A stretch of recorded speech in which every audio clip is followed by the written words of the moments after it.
Robbie Williams Rewind.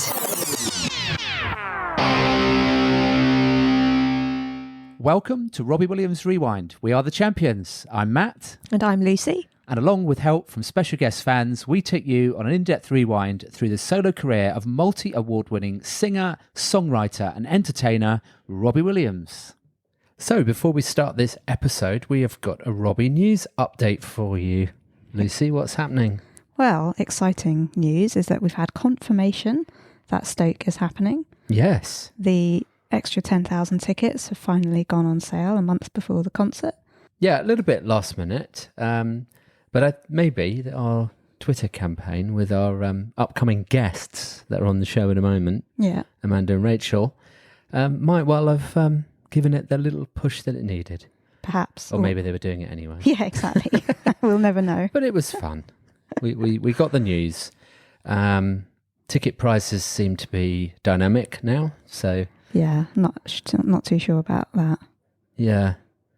It's quite upsetting for people, unfortunately, people that purchased to begin with had a rather low ticket price, and now the dynamic prices on Ticketmaster are meaning that the prices just keep going up and up as the less tickets are left. But doesn't seem fair to me.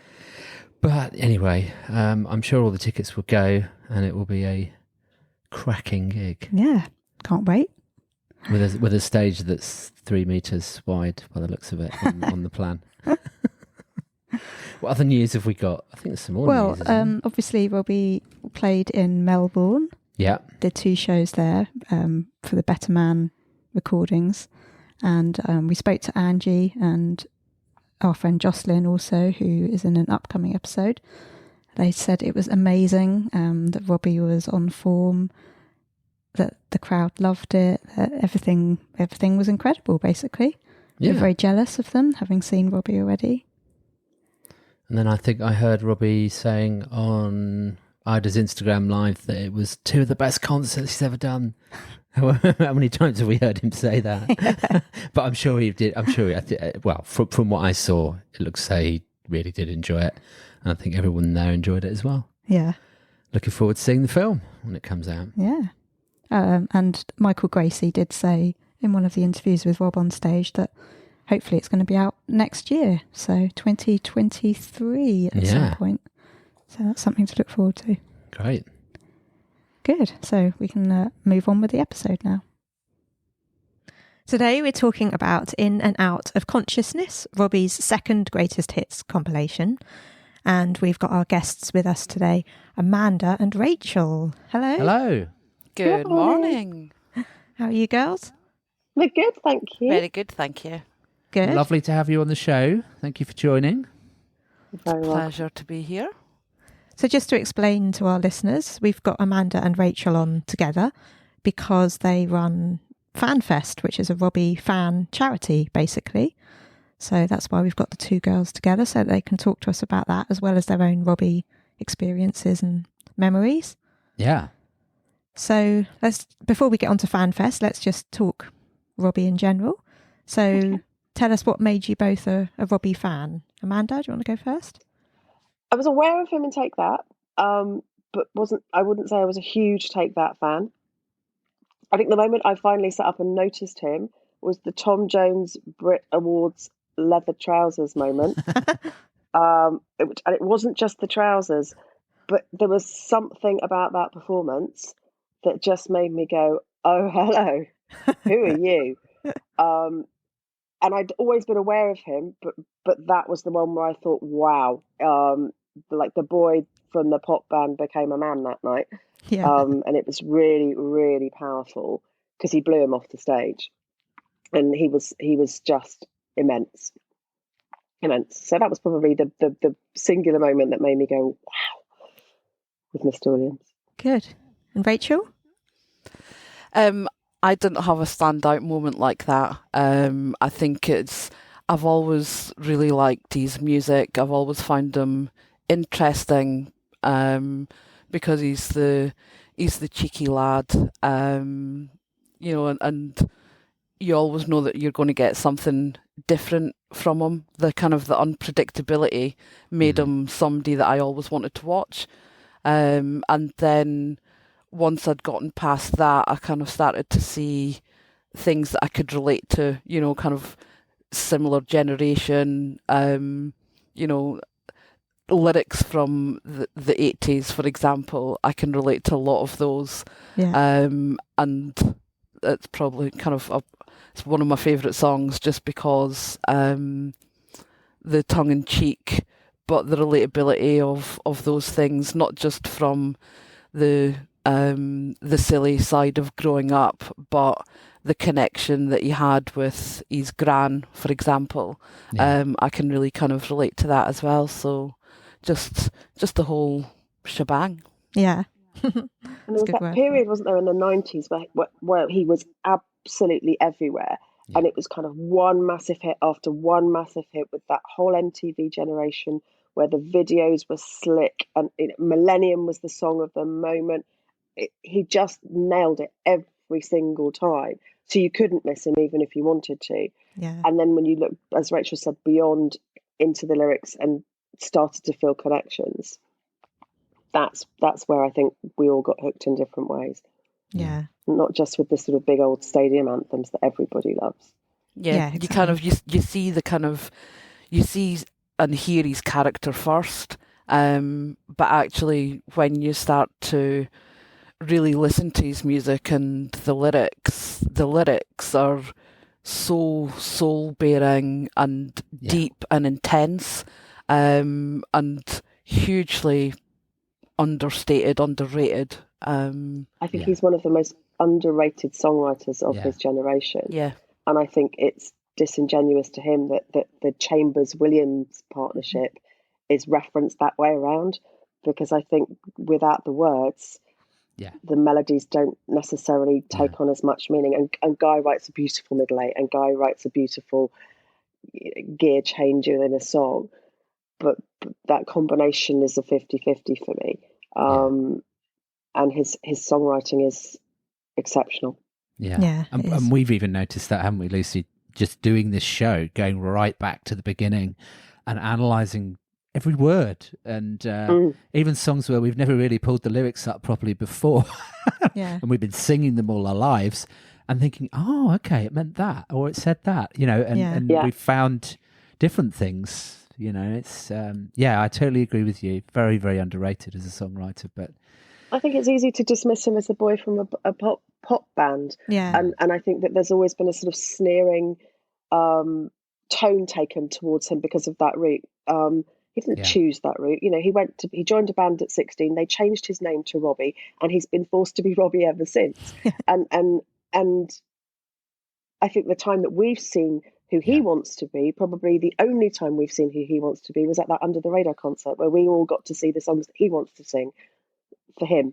No promo, no album to promote, no tour to sell. That he wanted to sing the songs that he wanted to sing then. And walking on stage in his pajamas.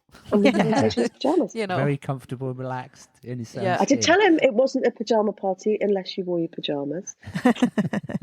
So you can thank me for that one. It's interesting, isn't it? Maybe culture's changed a little bit, because there's a lot of acts now that come through reality television or come through shows, competitions, Simon Cowell, etc. And as you said, Robbie came through the boy band route, not necessarily through choice, through an opportunity that popped up.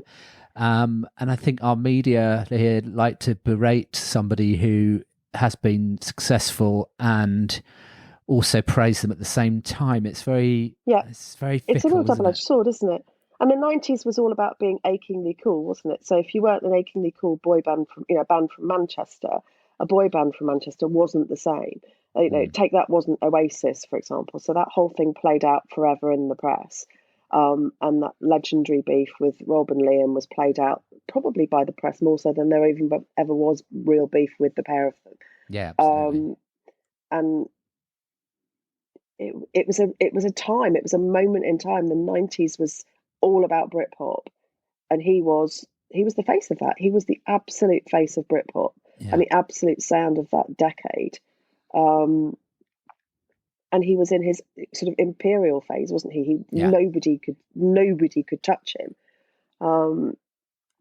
But then again, with that, he should have been loved and cherished, like, you know, Justin Bieber and Justin Timberlake are in America. But he didn't seem to get that from our press. We seem to, like you say, to be very good at tearing people down, rather than celebrating success. Yeah. So Really. onto a more positive note, let's hear. Have you got a favourite song? Maybe Rachel. Let's song and album. Let's start with you. Have you got a favourite song or album? No. Or album? Yeah, probably you get the same answer from everybody, that there's no one favourite song for me. It changes depending what album I'm into listening to at the time. So kind of like, there's loads of great songs without a doubt. The ones that I like listening to at the moment is like the Numb, Dirty Rotten, Satellites, that kind of vibe, but also Difficult for Weirdos and Do You Mind? So a bit of a kind of uplifting kind of vibe, really. Yeah. And album-wise, again, it changes as to what songs I'm kind of into at the time. You know, Take the Crown, but also the Christmas album. I love the Christmas album. Yeah, it's great. So, thank you. And Amanda? Oh, favourites. Felix with Flames, I absolutely adore, always have, and I wish he would play it live. Yeah. I love Eternity because it's a special one for me. But there are some beautiful songs on Under the Radar that I will just dip into and will love in that moment. When You Know is such a beautiful song. I also love, we did a walking challenge in part of our fundraising, and we put together walking playlists of music. So I've got one that was guaranteed to get my steps in, which was full of all the really fast tracks. So and some absolute belters. Reeboks is always great. Love Light, I love Love Light. That's such a sexy song. Yeah. Oh, there's loads. There's so many. I've got lots of different playlists for lots of different reasons. And even now, I could probably do another one today, just mixing it up. The tracks that we've listened to for this have made me go back and listen to things again that I hadn't listened to for a while. Yeah. But yeah, overall favourite, I love Toxic. Yeah. My Culture. Oh, There's just so many. There are there? so many. So many. It would be really hard to just say one. Yeah, exactly. We've realised it's actually it's an impossible it's a fairly question. mean question to ask our guests, because we're exactly the same. We can't really narrow it down. It's more like a top 20 than top 1. yeah. Yeah. Have you got a favourite 40. video, maybe? Feel. That's the same as me, yeah. You just can't top it, can you? It's just so beautiful. Yeah. And it's the lovely black and white, and it's shot so beautifully, and the scenery is so beautiful. Yeah. It is incredible. Although Eternity, that series, the Road to Mandalay Eternity series, was a great set of videos as well. And the Come Undone one with the bugs. Oh, it's all a bit grim, but it. Rachel, have you got a favourite he made some video? really, really good videos. yeah. Bodies, I quite liked them just kind of tearing around on the his desert motorbike. with the motorbike, and that kind of look at that time was rather fetching. So Like that word. fetching. Yes, maybe that one, and radio. Just the kind of the ouches and the tail and Yeah, the snake. There's a snake. Yeah. Video. Yeah. Although I have to say, I know we'll be talking about it shortly, but the Shame video, there's a lot of footage of the birdies in that one. Yes, there is a slow moving GIF that I think I've shared many times on the FanFest page of him literally taking the top off. Oh yeah. Oh, hold on. So have you got a favourite memory or moment with Robbie? Rachel, would you like to go first? The meet and greet stands out in Vegas. Because it was the first time. I think the whole Vegas, gigs were just so special. And It was just so lovely to be shower fresh going into a gig. You know, kind of going straight from your room, shower, kind of like, and being relaxed and not kind of like sitting on pavements and For 3 days. for you know, hours on end. Felt a bit like a dream, didn't it, in that way? And going in. It was, wasn't it? It was like a dream. Yeah, and so I don't think any of us ever sat in our seats. We were up dancing the whole way through. So we kind of did a standing gig from a seat. Yes. But yeah, that was fun. That was the first time we'd met him together as FanFest as well, which was really, really nice. Yeah. But yeah, just that first conversation that I had with him, which was really lovely. And there was another kind of like standout moment, which was at Hard Rock at Barcelona a few years ago. And it was when we had the Robbie app, so there'd been a lot of times you know, when he was coming in there and chatting away, and we would all be having conversations with him, and we'd had a conversation about him being hairy, and he was. Do you remember when he shaved one leg and he didn't shave the other leg, and then he put the picture up? So there was a lot of banter about the hairiness, and we were talking about, I bet he's got really hairy toes and hairy armpits and everything. And he jumped into the chat and, I do not have hairy toes, and we were all kind of, we were laughing, going, yeah, you do, you must do, because you're kind of protesting too much. And I remember going to that gig in Barcelona and taking a banner that had hairy armpits, hairy toes, or something like that, and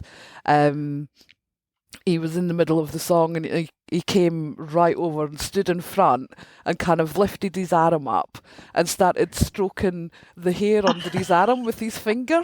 And then he was like doing this little shuffly dance with his feet to represent his toes. And then he kind of like tilted his head back, you know, kind of like to signal that was the end of his little performance, and kind of went back to the middle of the stage and carried on singing.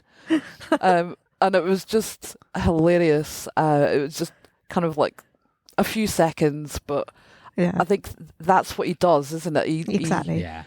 He makes little moments like that for so many people at so many gigs, and that's his talent. He makes it feel special to you. He draws you in without realizing that he's doing it. It's just so kind of natural in how he does it. Yeah. So that's my kind of like a couple of special little memories, I guess. Oh, lovely. Cool. Oh, I've been super lucky over the years. I think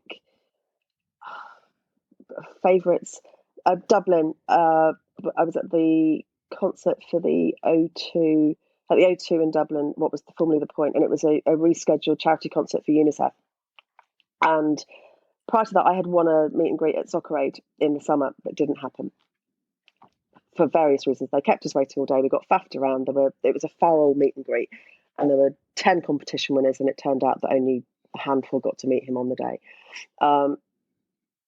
Anyway, long boring story short, I got to go to a charity function in Stoke where I was introduced to Rob's mum. Yeah. And it was literally just before Teddy was born, and I had bought a beautiful Silver Cross teddy bear to give to Rob at Soccer Aid for the baby. So I gave it to Jan, and I said, look, if there's any opportunity for you to give it to him, I'd be very grateful. She went, I'm seeing him tomorrow. I'll take it to him then. And I put a note in with the bear just to say, really sorry we didn't get to meet you at Soccer Aid.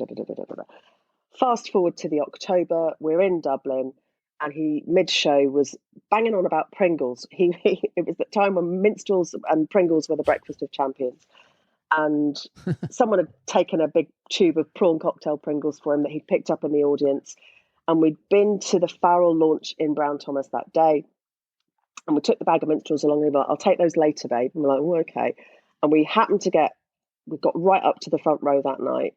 And he went, someone's got some minstrels. So I'm like, I've got the minstrels. We're like, throw the minstrels, but please don't throw like a girl. Just please don't let them like land on the pit or somewhere on the floor. So he got the minstrels. And then he stopped, and then he started talking to me and my friend Jane, who wrote poetry, and he had really lovely chat with us. And long, boring story short, he introduced Jane's poetry to the crowd, and he talked about all sorts with her. And then he said, and this is to make up for not winning that stupid competition. This is for you. And he dedicated Eternity. At which point I burst into tears, bawled my eyes out throughout the entire song. And he kept coming over throughout, just like checking that we were okay. We're both like, whoa, wailing. Beautiful, absolutely beautiful. So that was a really special one. And I had another lovely one at ITV Studios where I'd gone to get some stuff signed.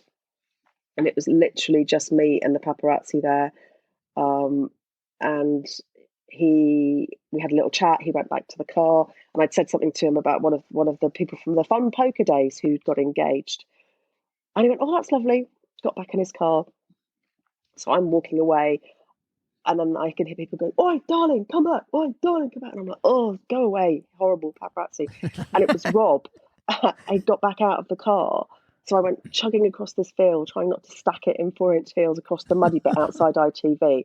And he went, "Did you say that they've got engaged?" And I'm like, "Yeah, I said that they've got engaged." So, "Oh, wow, that's amazing." He'd got back out of his car, come back up the ramp, because it sat in the car and obviously clocked what I'd said to him. And he was so sweet that day. He was really lovely. So yeah, but I've been lucky with Rob. He's always been very kind and always been very warm, and he's always been really interested in what we're doing with the fundraising. He's always been really interested to hear what we're up to. Yeah. Which is really nice. Really, really nice. Oh, good. Oh, that's great. Yes. What cool stories. Yes. Another one, tricky one. What does Robbie mean to you? We'll go to Rachel first on that one. Oh, because I'm giggling. Yeah. Yeah, you obviously, maybe you can't say. No, no, it's just kind of, it's very simple. It's just, he represents great times, because it's, you know, when I go to gigs, I'm with my friends, we kind of lose ourselves in the music, you forget about,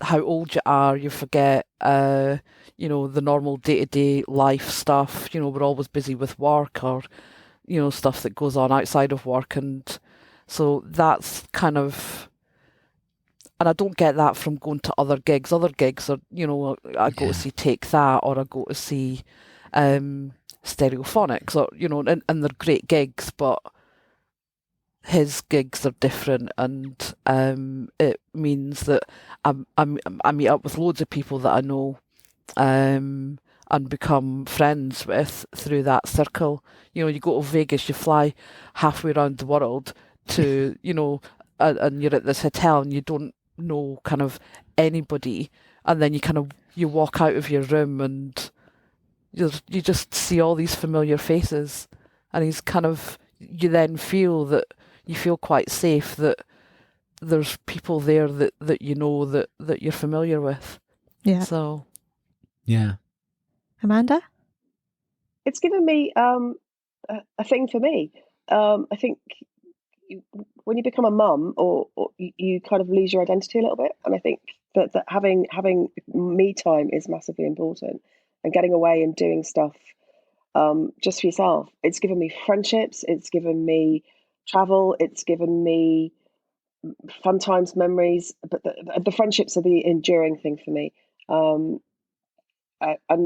like, find the others with hearts like yours is the line, isn't it, in the song? Oh, but yeah. I found these incredible women who I am inspired by, and who I love like sisters. You know, it's brought me a network of friends that, you know, I found in my 30s that I didn't expect to find in my 30s, because you think your friendship groups are fairly established by that point in time, or you meet friends through work. And I've literally travelled halfway around the world with these girls. And you know, we've been there for each other through the good times, the bad. Some have had cancer. Some we've lost some of those people. But it's given me amazing memories, and stuff that is just for me to do. Just to have a thing just for me to do that is just for me is nice. Mm-hmm. That doesn't involve anybody else. That doesn't involve having to think about anybody else. And I'm lucky that I'm able to get away and do that. You know, I'm a firm believer everybody needs a hobby, Mm-hmm. or a garden shed if you're a man. or a sport. And you know, this is my hobby. This is my garden shed. This is my sport. This is my Formula One. This is my football. Yeah. And I've loved it. I miss it. I miss it so much. This is the longest time since there's been any live music in our lives. It's been a really strange time to not have the regularity of a tour to do. But friendship, I think, is the biggest thing for me. Yeah. Should we go on to FanFest? Yes. So tell us about FanFest, how it started and how you two got involved, everything about it. So RW FanFest was born out of a desire to mark Robbie's 40th birthday in Stoke. Mm-hmm. And there were a group of fans that got together with a previous fundraising group called Robbie Williams Fan Sites United, RWFU. And RWFU had been fundraising before for Soccer Aid and for what was then called Treetops. The Donna Louise was known as Treetops, and had raised about £15,000 in various little campaigns that had been run. And I was working with those girls doing part of that. Fiona Wilkes and Leah Williams were working with the hospice to put together a 40th birthday party, and RWFU were involved in that as well. So the culmination of the 40th birthday party was a gala evening in Stoke that raised £20,000. There was a tribute act and a big auction. £20,000 was raised for the children in one weekend in Stoke for his 40th birthday celebration. His parents were in attendance. It was a really fun night. And the decision was taken after that time that RWFU didn't really want to continue. They'd kind of reached as far as they could. So the merger of people happened, and I joined Fiona and Leah to then work with them. Later on down the line, the Bottoms auction took place, and there was much grumbling in the fandom that people couldn't afford to bid on the items that were in the Bottoms auction because they were beautiful, but they were really, really expensive. When Rachel and I then got to talking online, because Rachel was running a group called Upfront Friendlies. We know it well. And so she and I started to talk online about wanting to do our own kind of auction. And we spoke for weeks, didn't we, Rach? We spoke for weeks and weeks and weeks via Messenger, but didn't actually speak in person until the night before we launched it. And we set up a virtual auction room, and you'd sourced all kinds of amazing little bits and pieces, but everything was like £3 or £5. It was tiny. And Melanie, who was at that point director of fundraising, came to us the night before. We gave her the tour of the virtual auction room, and she said, "I absolutely love it. She said, I'm going to change the game for you." And she gave us 3 platinum discs that night that were leftovers from Bottoms. Yeah. Wow. And we were allowed them on the understanding that we reached the reserve price. So the reserve on each was £1,500.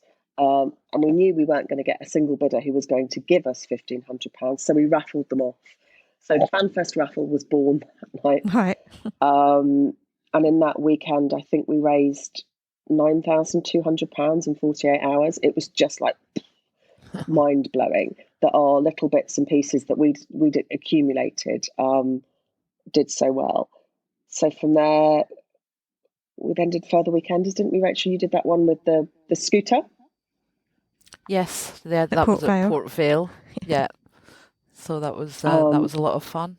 That's the scooter from the Going Crazy video. The Dizzy Rascal video. Yes. Which I had a good ride around Port Vale on that, because it had to be done. Yeah. We had auctions of Gabby's beautiful paintings from Italy. We had exhibitions of artwork at Burslem School of Art. So we tried to keep as much as we could up in Stoke. But it became clear as each event progressed, it was becoming harder and harder and harder to make FanFest make money. We had to keep the ticket price low because people had to travel to get to Stoke.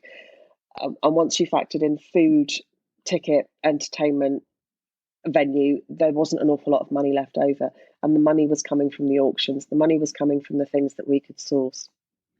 So we made a decision that we couldn't really justify doing the weekenders anymore, because the auctions were what were going to make more money. So we then moved that into bigger events, and there was a climbing of Mount Snowdon at night time. That raised an awful lot of money. What was it, £9,500, I think, for the team that went up, and the Mentalist mountaineers that climbed Mount Snowdon.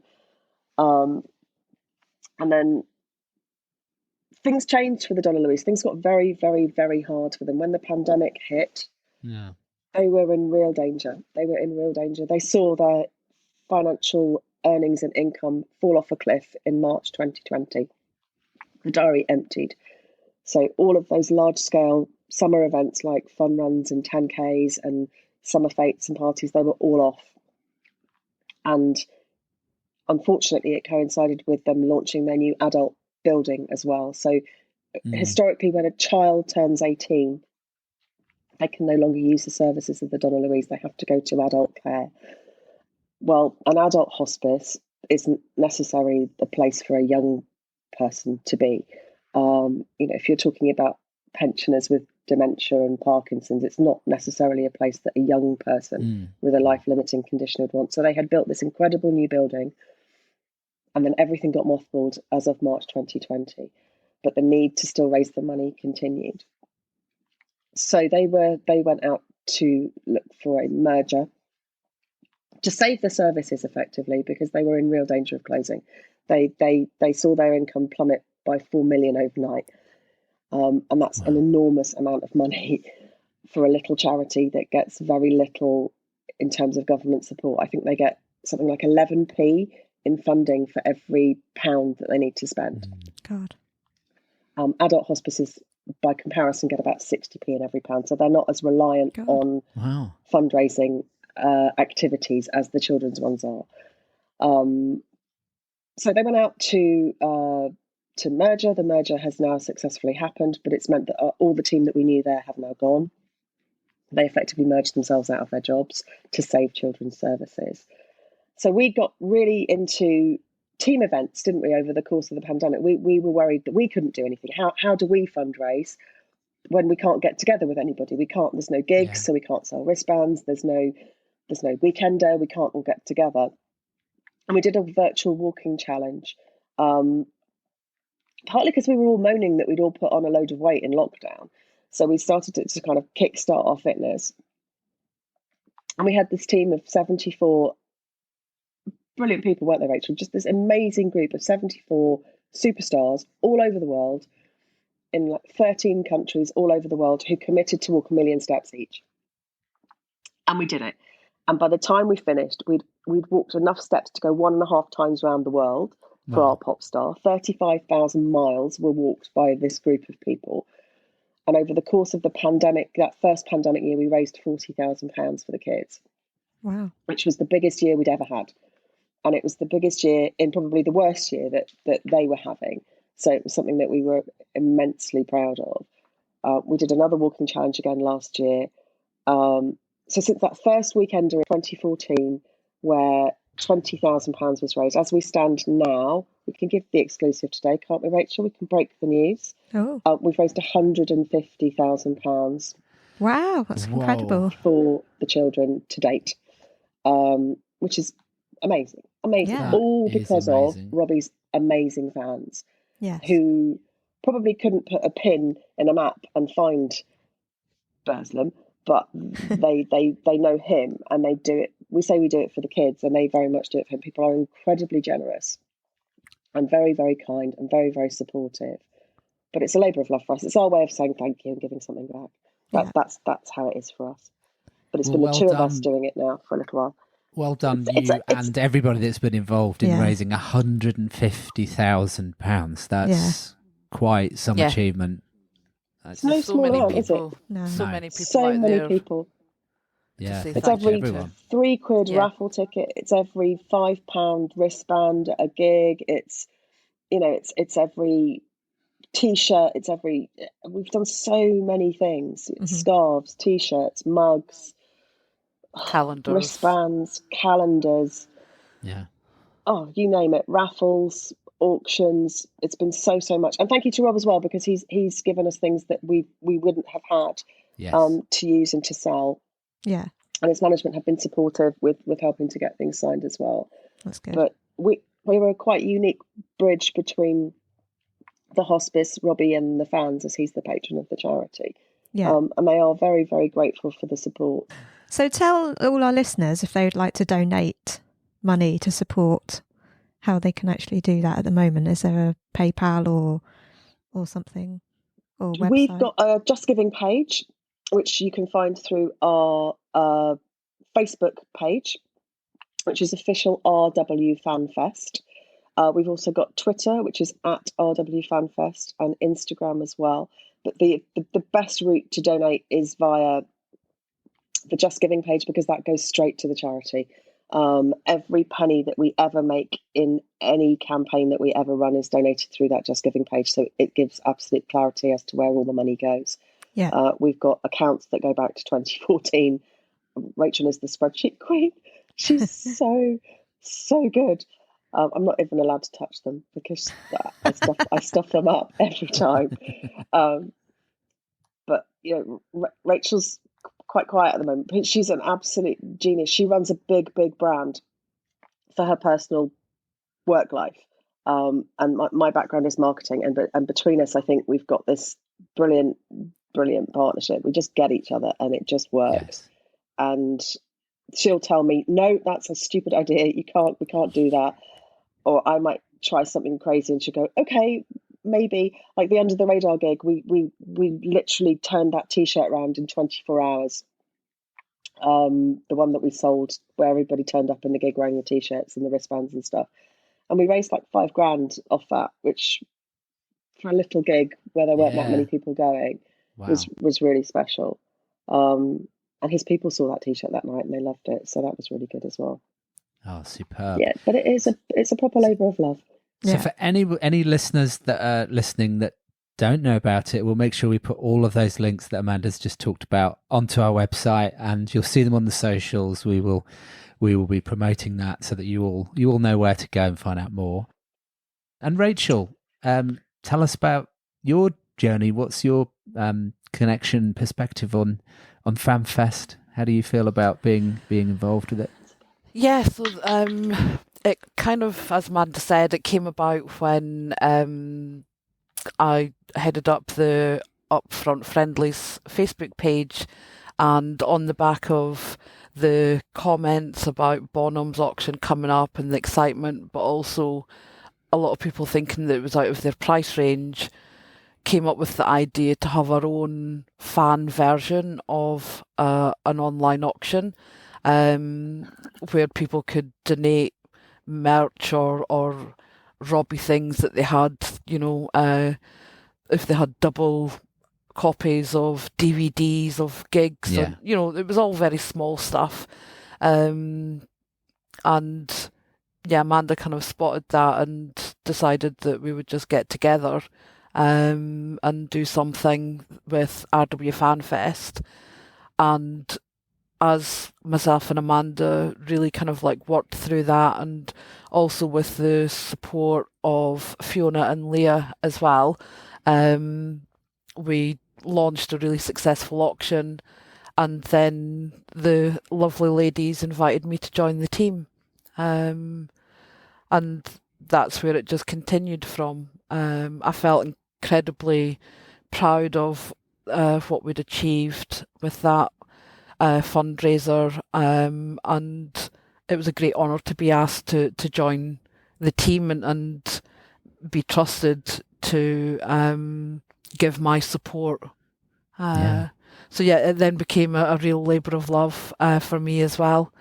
I'm not sure, and it's a really beautiful place, but it's a really hard visit. It's a really, I sit in the car afterwards and I pull over and I weep, because it's such a joyous place.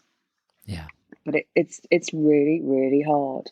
In COVID times, they closed the hospice to the children because every child was shielding at home.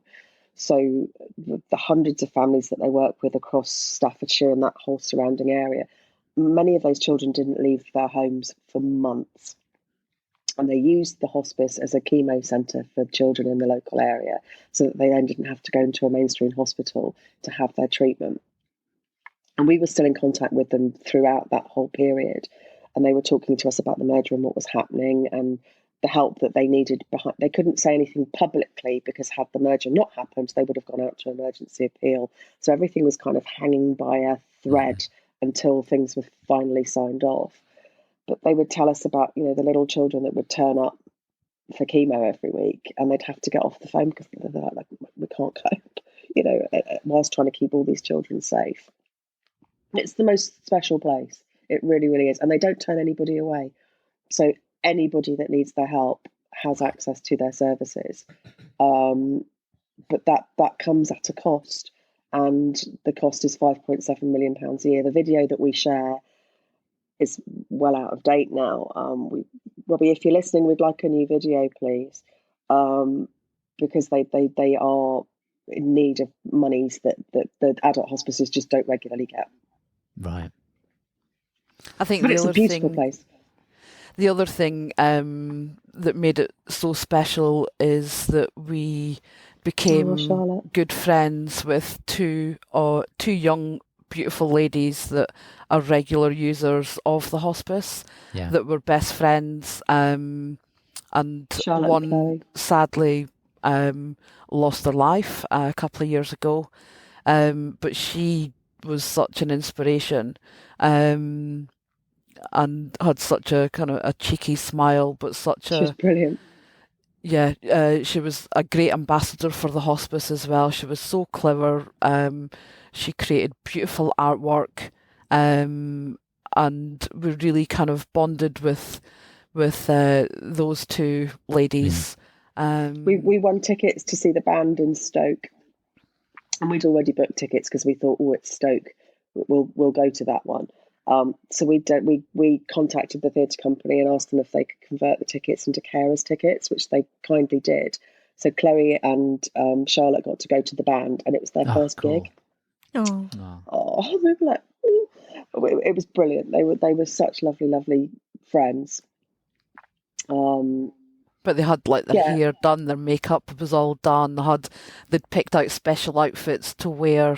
And sparkly shoes and stuff, and it's you don't realise it's just normal everyday things for us to be able to do that, but they've got to try and fit all of that around kind of like being in a wheelchair and having carers and everything, so one of the things that the adult building was going to give them for the first time ever was the opportunity to have a sleepover. Mm-hmm. These girls were like 18 and 19 and they'd never had a sleepover because logistically it was just never possible to have two girls with life-challenging illnesses, both wheelchair-bound, in the same room. It just couldn't happen. So that adult building is so important for young people, so that they can live just normal lives, as normal a life as possible. And the hospice, and it's immensely sad, but it's immensely joyful. Every time we've been there, there's been some sort of art therapy going on, or some sort of creativity session going on, or some sort of music going on. It's a place of laughter and love and joy and fun and smiles. And that's why I think for us, it's having been there and met the team and met the nursing staff. The people that work there are actual walking angels on this earth. They really are. They are the best of us. So we've always said, as long as they need us, we'll be doing it for the kids. And there is a perception that we do it for Robbie. We don't. We really don't. And I think if we did, we'd be doing it for the wrong reasons. We're doing it for them, and the children don't care where the money comes from. They don't care that it's Robbie Williams. They don't care that it's FanFest. They just care that people are thinking about them. And at a time where the charity sector has been absolutely hammered because of COVID, I think there's a 4 billion shortfall in charity donations because of COVID. They need all the help that they can get. So we are always banging on for money. We will always keep banging on for money, but we hope we bring value for money with the page. We hope we've got an informative Robbie group, helpful Robbie group, good content. We'll stick up a few pictures of him with his shirt off to graciously grab the cash as well. But we hope we run absolutely. But we hope we run a good group, and I think our reputation across the fan community is a strong one.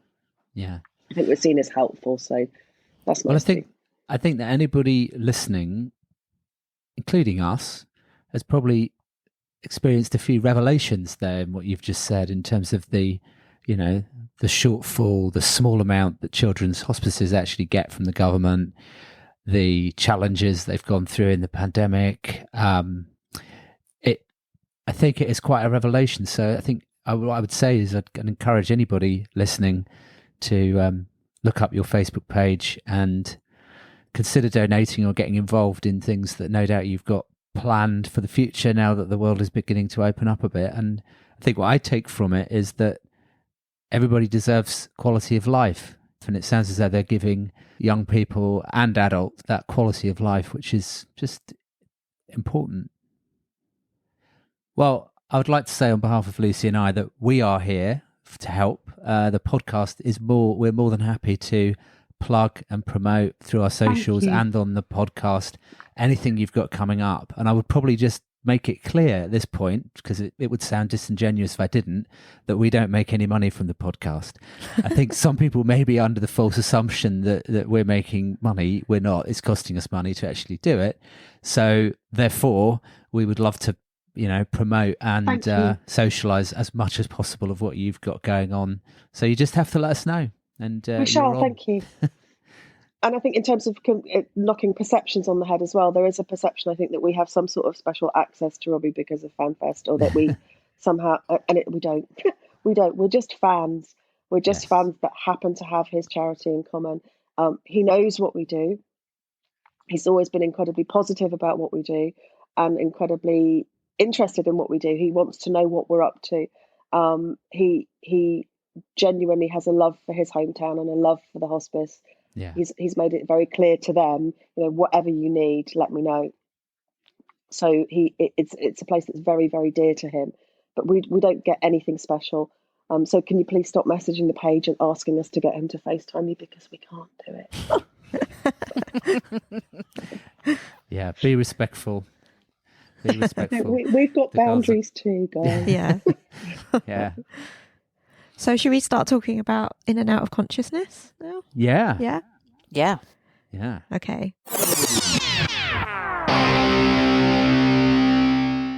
Hi, I'm Robbie Williams, and you're listening to Robbie Williams Rewind with the Champions. So it was released on the 11th of October 2010 in the UK. This was Rob's last album under his much publicised £80 million recording contract with EMI. It hit number 1 for 1 week in the UK and was also number 1 in Austria and Germany. It was number 2 in Belgium, Croatia, Denmark and Ireland, and 3 in Austria, the Czech Republic, Netherlands, Italy and Spain.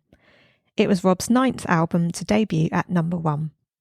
It sold 717,000 copies in the UK as of 2016, so probably quite a bit more since then. Yeah. It was in the UK top 10 for 5 weeks, the top 40 for 18 weeks, selling 41,000 on its first day of release, 120,000 in its first week, making it the second fastest selling of the year in the UK. It was the 14th best-selling album of 2010 in the UK and the 87th best-selling of the decade. It was certified 2 times platinum in the UK, platinum in Europe, Germany and Italy, gold in Australia and Austria and Belgium, Denmark, France, Ireland and Portugal. Wow.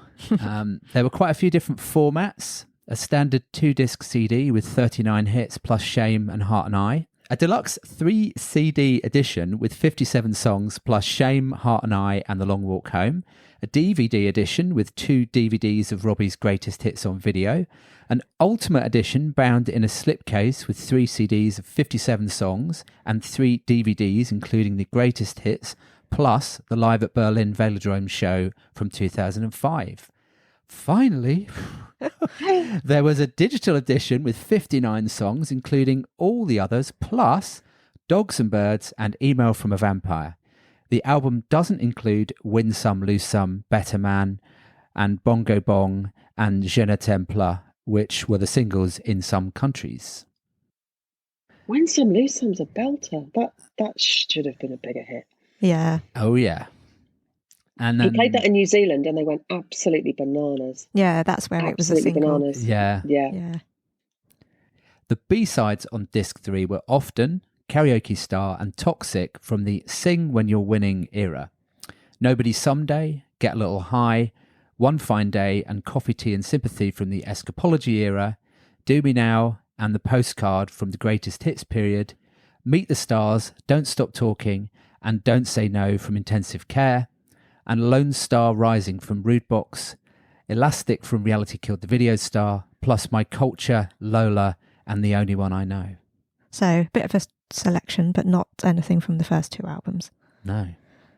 Well, not albums, but B-side eras.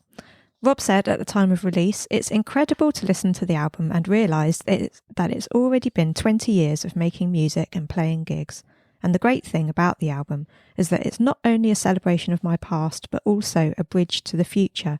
The fact that part of the future includes a name from my past makes it all the more poignant for me. Obviously meaning Gary. In You Know Me, Rob said about the cover, we did this in Malibu, California with Julian Broad. It is said that a man's face is his autobiography and a woman's face is a work of fiction. I am fast becoming part of the latter. Do I understand that quote? I think it just means like Do I understand Robbie's response plastic surgery or like I see. Right. Botox or something. I don't know. But we wear makeup, don't we? So we're not always. Oh yeah, that as well. Yeah. So the BBC said, as the familiar tunes go by, one is struck by the fact that Williams is both underrated. He's dismissed by serious critics as a bit of an arse, but have the critical darlings made music as poignant as Angels, as self-deprecating as Strong, or as haunting as Feel. Also, Williams can sing. And overrated. Studded with much loved songs, this set may be, but arrangement, overkill, and relentlessly inward lyrical direction also make it ultimately suffocating. If this compilation is closing a chapter, the jury is still out on whether the next one is going to be a gripper. Contact Music said, all the hits are here, plus, for the first time, a wealth of album tracks capable of supplementing any casual fan's understanding of what made Williams occasionally great, sometimes infuriating, and nearly always worth hearing. In and Out of Consciousness certainly offers a full portrait of Robbie Williams, the greatest pop star of the 90s and 2000s, that few people appeared to respect, but everyone enjoyed. The Mirror said, the statistics remain eye-watering, 57 million albums and 11 million singles sold, plus a record 16 Brits awarded. Yet, alongside the monster tunes that, for better or worse, became part of the national fabric, Angels, Feel, Millennium, are just as many that conferred laughingstock status. Rob won Best Male Artist at the Virgin Media Awards, and Q Magazine awarded him Best Collaboration Song with Gary for Shame, which we think probably may have been a made-up category for that year. Maybe they carried it on, I'm not sure. But he also topped... yeah. He also topped the UK Airplay chart for the decade 2000-2010. Before we go on and discuss the new tracks that we've got on this album, let's talk about the B-sides that were selected for inclusion. So do you agree with the choices? For me personally, I'll go first. I wish that Bag Full of Silly and Teenage Millionaire were included. I just love Teenage Millionaire. It just makes me laugh, and I think it's a shame that that's not on here. I don't know why he hasn't included any from his first sort of few years. None of those B-sides. What do you think? I think they're not my favourite B-sides, these ones. Yeah. But there's a certain whimsy in the Queen, that sort of naughty Robbie that isn't too far beneath the surface. If you scratch, it's there. But no, I wouldn't say they're my most favourite B-sides in the world. Get a Little High probably being the exception. Yeah. And Rachel, is there any that you would like to have seen on that CD3, the B-sides? I think it's a difficult one. And like Amanda says, there's not really any that stand out. Right. Yeah. You said average B-side, didn't you? No, I didn't say average B-side. I'd have liked to have seen average B-side on there. Yeah. Which is off the Old Before I Die single, I think. I've written a few here actually. Lucy was like, "Oh, you've got quite a list." I'm like, "Yeah, I have." We Are the Champions, of course. It doesn't get enough airplay. That's from the Knight's Tale soundtrack. So is it a B-side? I don't know, but we considered it a B-side. We just want it included. And then, much to Lucy's disgust, Northern Town, of course, should have been on there. No. Oh, I'd agree with that, actually. Would you? Hey, well done, Oh. Amanda. Someone else who likes Northern Town. I made myself very unpopular in a previous episode by selecting that for the playlist. No, I do like it. I really do like it, though. I didn't just say it to wind Lucy up. I do. There we go. Did you say Do Our Love? Toxic's No. on there, isn't it?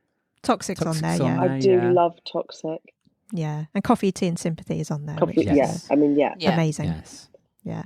That's probably of all of them the standout, but that's Yeah. discussing, isn't Definitely. it? But that It was is probably the standout. a hard. Yeah. It was probably a hard selection to make because obviously, because this was going out in physical format CD. Yeah. There's only so much you can fit on a CD, and obviously digitally you can do what you want. But Mm. they did have the restriction of, I mean, sort of 20-ish tracks probably is about the maximum. Yeah. It's about 20 tracks on that CD3. So on the deluxe and ultimate edition only, though. Yes. Yeah. Yeah, they've gone the opposite way with the Under the Radar series, where it's almost been those B-sides and tracks that didn't make the main albums that have been Yes. phenomenal. I would love to know the numbers on the Under the Radar series. I would love to know what Yeah. those have sold. Yeah.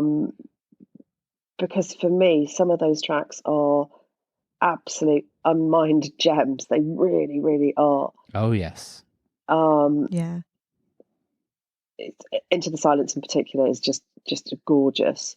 But it makes me think who makes these selections, because there's been some crackers that haven't made the albums.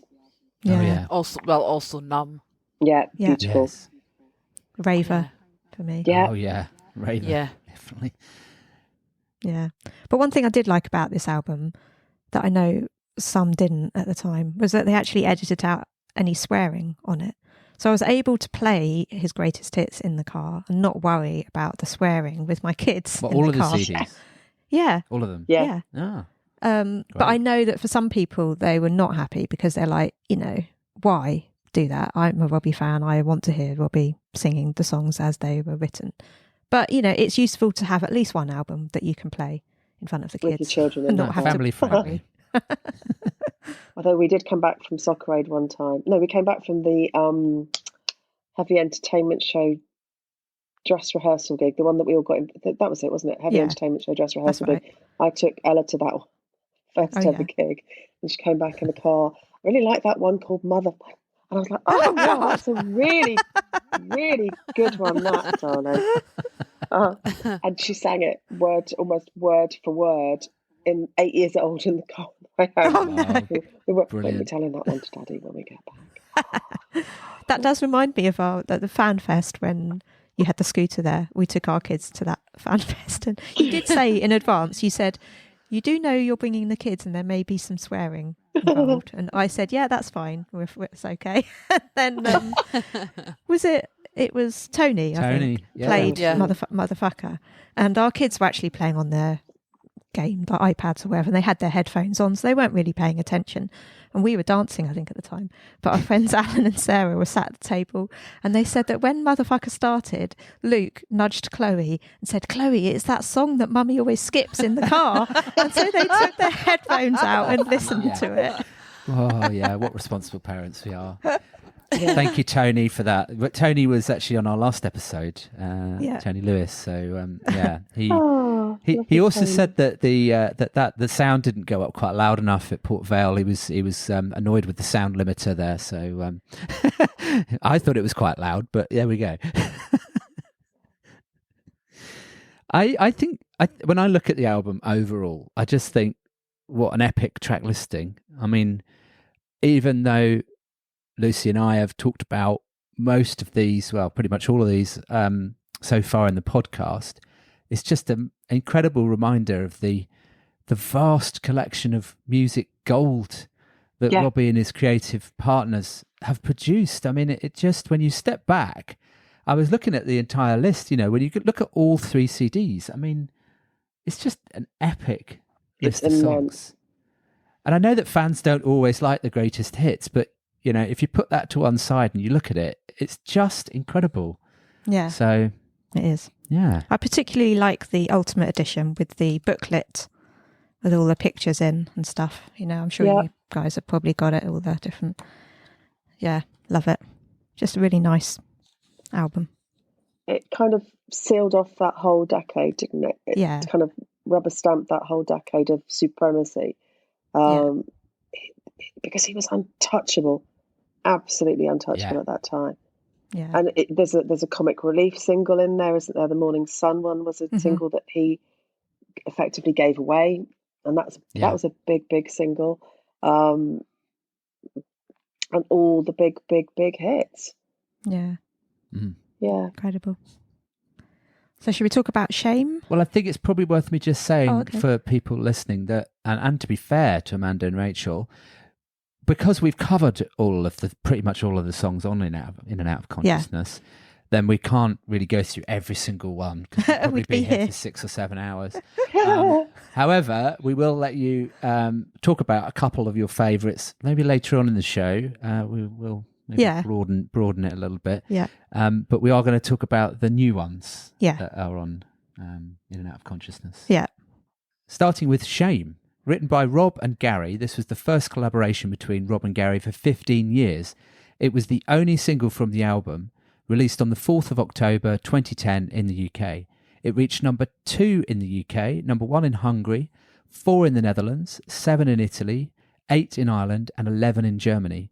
Shame was certified silver in the UK with over 200,000 sales, 107,000 in the first week alone.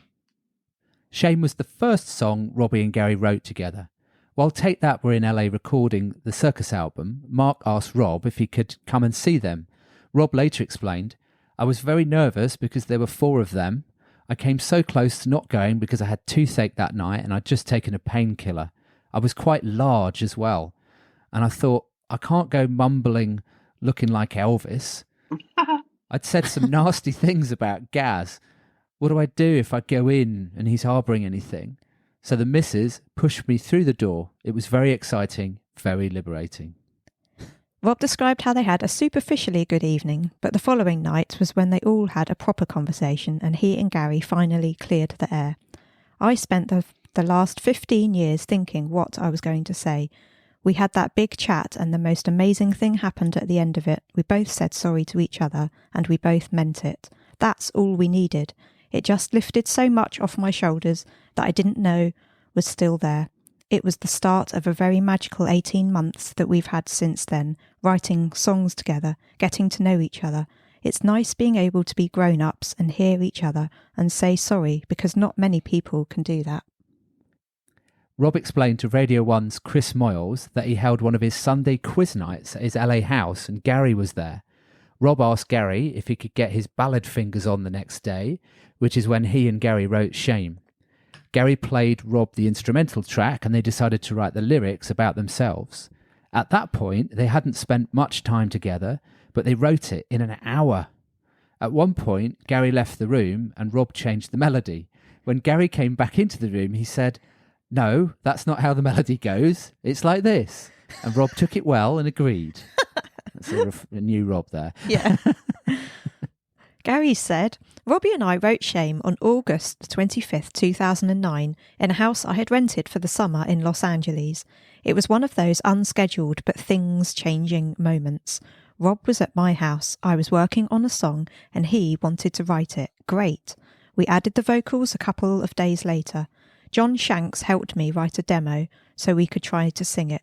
When I got home in September, I was wondering if we would ever have anything to do with that song. I wouldn't have thought it would be the launch of Robbie's greatest hits. They decided to choose Shame and Trevor Horn was asked to produce it. Robbie and I met one night and we mounted the vocals upright opposite each other."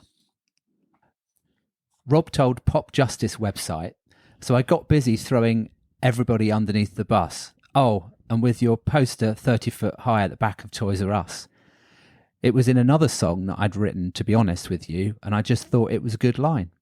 The song was about a girl I was in love with when I was 16 and, sliding doors moment, Your life changes and you go down different paths, and she became who she became and I became who I became. The line in the other song was about somebody spraying knobhead on my poster at the back of Toys R Us. I lost the song, can't find it anywhere, but when me and Gaz came to light, it was lodged in my subconscious somewhere, and I thought it was a good line, so I put it in. And obviously he's referring to the Reality Killed the Video star song that appeared on Under the Radar 3. Yep.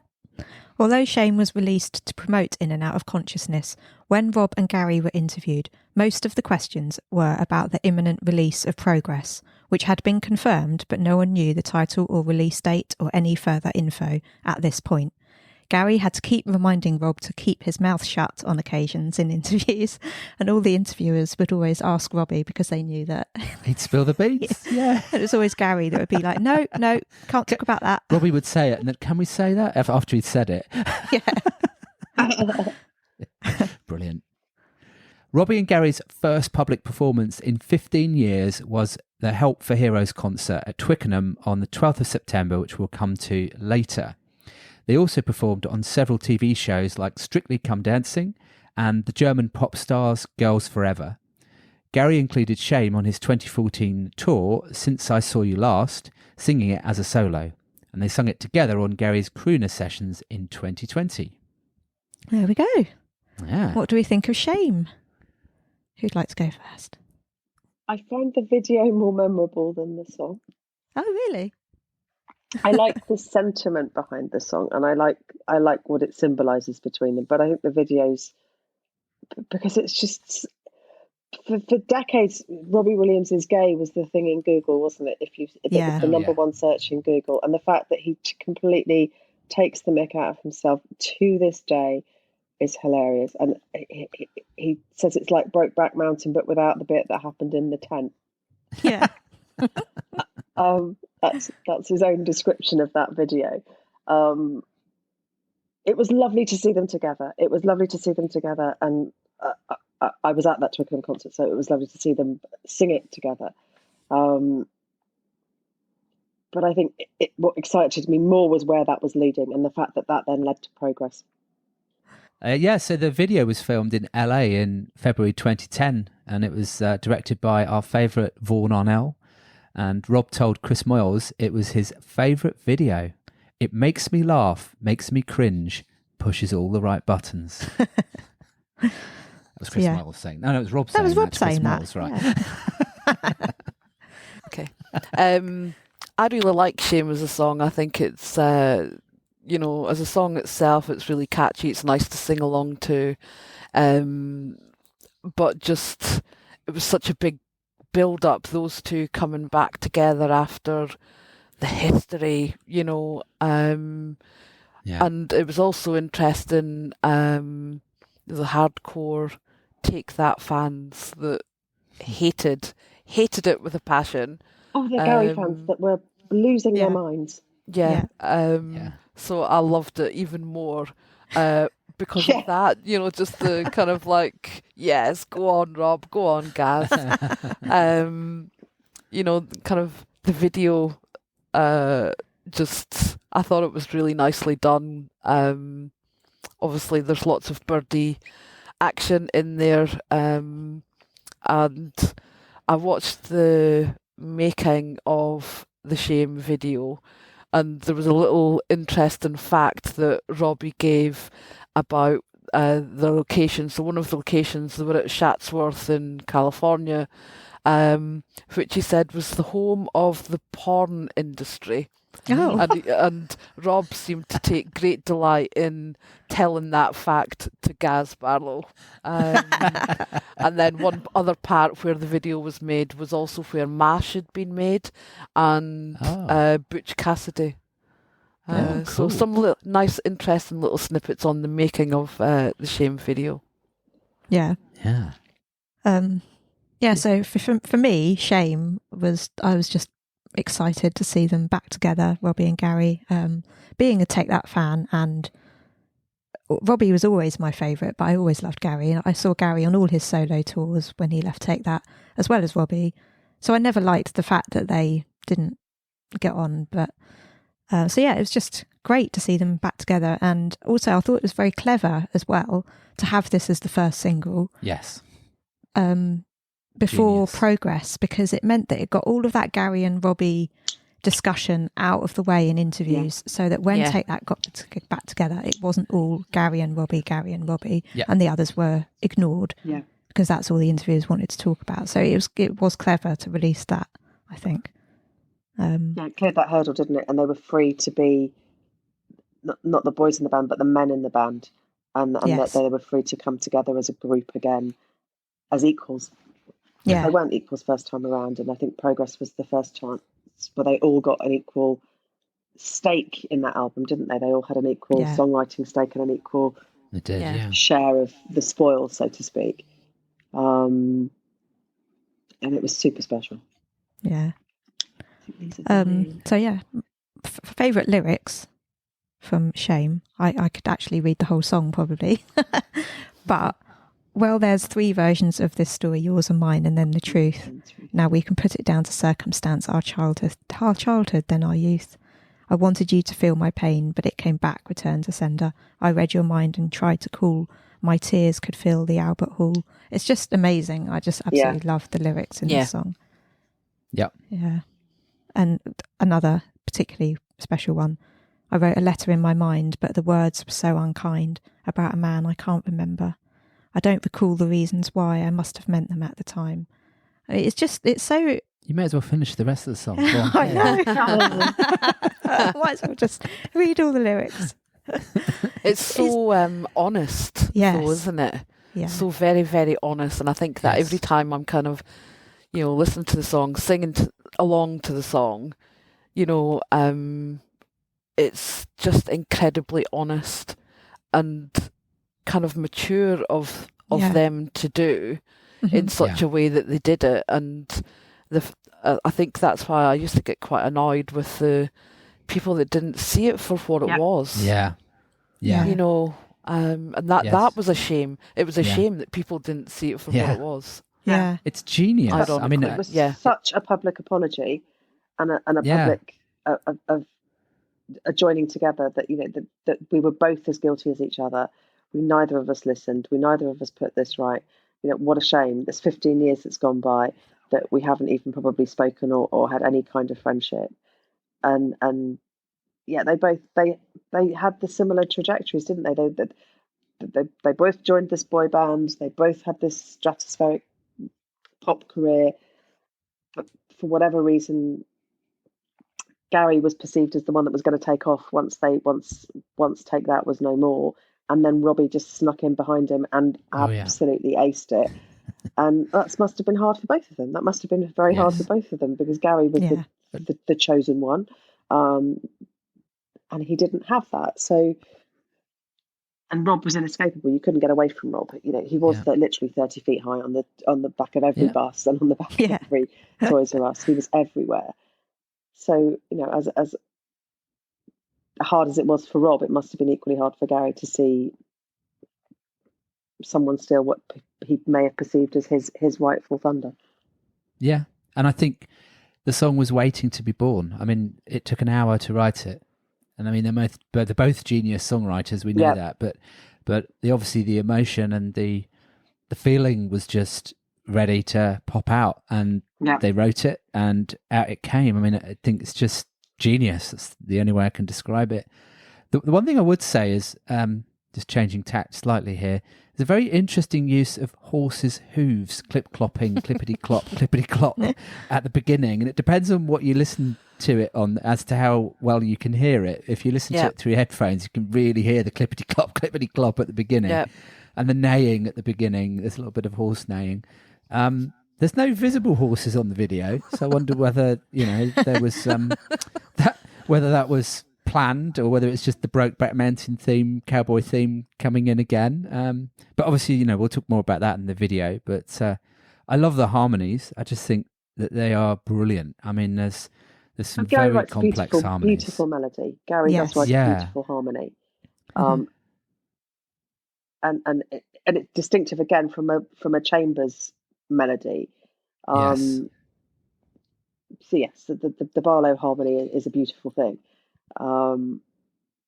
And I think it's clever in the fact that it's a heartfelt song to listen to about two friends coming back together after breaking up and having real challenges.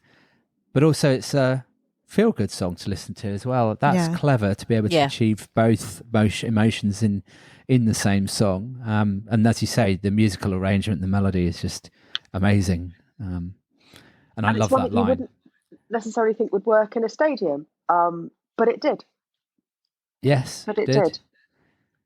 Yeah, the line, you've already said it, Lucy, but with your poster 30 foot high at the back of Toys R Us, I mean, that's just genius line. And I do love the ending where they're throwing back at each other, horrible and stuff, pitiful old shame. Shame. They said that they did actually do that as a take, just taking the piss, laughing, and they ended up putting it on the record because it was actually fun to listen to. I love that because me and my brother used to play the same game. I don't know if anyone else get the last word. Getting the last word in. Last word.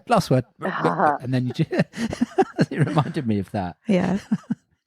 But I do find that actually Rob's voice sort of overtakes Gary a bit on some of it. Sometimes like on the chorus when they're both singing, I feel like I can only hear Robbie because Gary's doing the harmony and Robbie's voice is deeper, and I have to know, I feel like you don't hear Gary as much. So when you're singing the song, here's an interesting question. Yeah. Whose do you sing? Do you sing the Robbie tone or do you sing Gary's? Definitely Robbie's. The lower, so you sing the lower. Yeah. What about you? I tend to do the harmony. I do the kind of the really? Gary bit. Yeah. Oh. For some reason. A bit I random. don't think I could.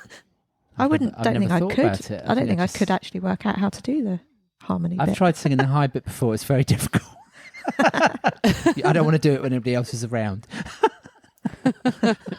It's quite a high key, yeah. That's quite a talent you must have for singing then, Rachel, I'd say. No. No, but the song really kind of makes me chuckle up. One of my friends, Miriam, so Amanda probably know this story. When we were in Italy, we went to see Rob, and he was playing at Verona and then he was playing at Lucca the next day, and we'd hired a car, so we were staying in this apartment. We'd kind of slept on the streets for 3 days, got into this crazy gig at Verona, and then we drove through the night. Well, Miriam drove through the night down to Lucca, and we were playing songs and chatting, and we were kind of high from the gig, and Shame came on, and of course we were so kind of overtired, we were giggling and being very kind of like nonsensical, and when Shame came on, we started making like the horse noises and everything, which is why I giggled when you mentioned it, and we were laughing our heads off. Because we'd had so little sleep, and that's what, when I hear Shame, I think of that night in the car, the three of us in Italy, driving through the night, halfway down the country to go from one gig to the next. We nearly died in Verona that day. It was such a stressful day. There was a big surge laughing in the our heads crowd. off at Shame. Yeah, and we stopped at a service station, and we stiffened up because you'd spent the whole 3 days on concrete and then the whole afternoon back to a barrier.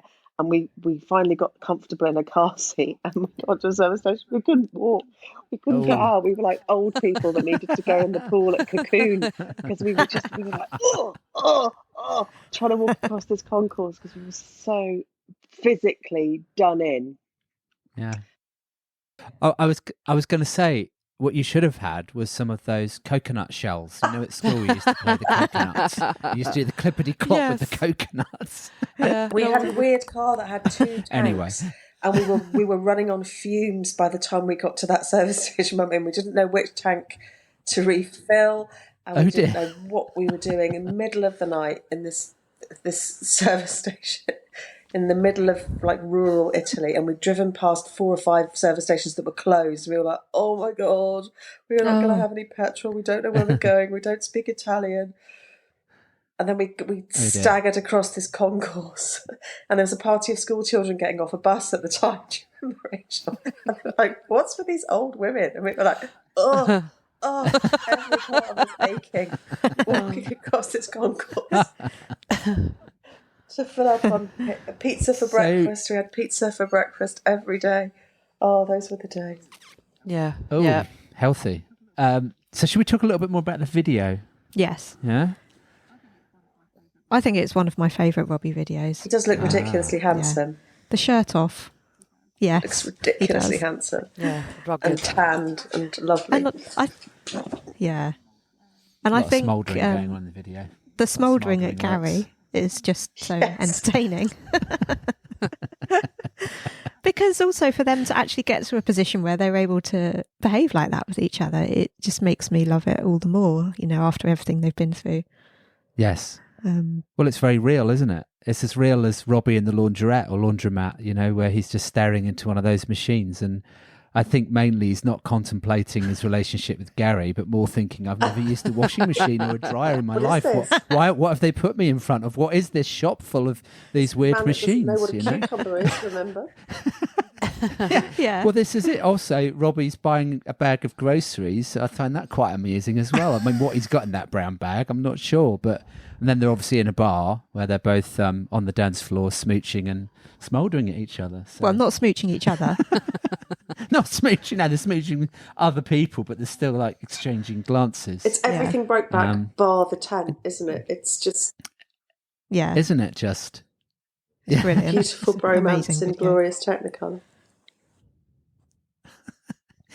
And I've got something, a stupid Matt factoid here that I haven't done one of these for a while, right? So I bet I've noticed something in the video that you three haven't noticed.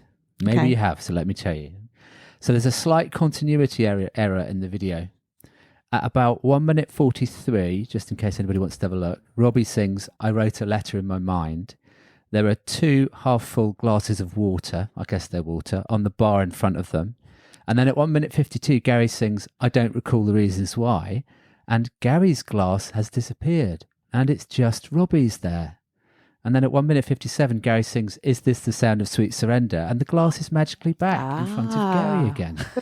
So I know that Lucy's never spotted that before. No. Because you're just looking at them. I'm just looking at Robbie. Exactly. So it's a useless fact, but I'm sorry to the production company for revealing that. But, continuity, I spot these things. Anyway, over to you lot. Well, it's just nice to see the bare yes, chest, isn't it? Yes, let's be honest. It's never a bad thing, is it? Really. I think Rob had been working out as well. I mean, although kind of he had the he had the guns and everything at that point as well, and then Gary, who'd always struggled as well with kind of his weight and whatnot, kind of getting his chest out. It's just like okay, he did. Although it does seem as though the camera tracked Robbie more than it did Gary going up the side of the mountain that they were going up. Yeah. But I think Rob's always been a bit more kind of shameless and not even a little bit afraid. Not worried. Like, take me as I am. Of being naked. And I think he's probably naturally quite happy naked, isn't he? Nature boy. Yes. What a lovely thought. I mean, I guess it was obvious that they'd have to take their tops off and go swimming, although they didn't go swimming in the end, you know. Didn't he have Gary with him, his security at the time? He was like, "This is the gayest thing I've ever seen." Did he? Probably. It is Camp Central. Yeah, which is what makes it, I think. So should we go on to Heart and Eye now? Yeah? Yeah.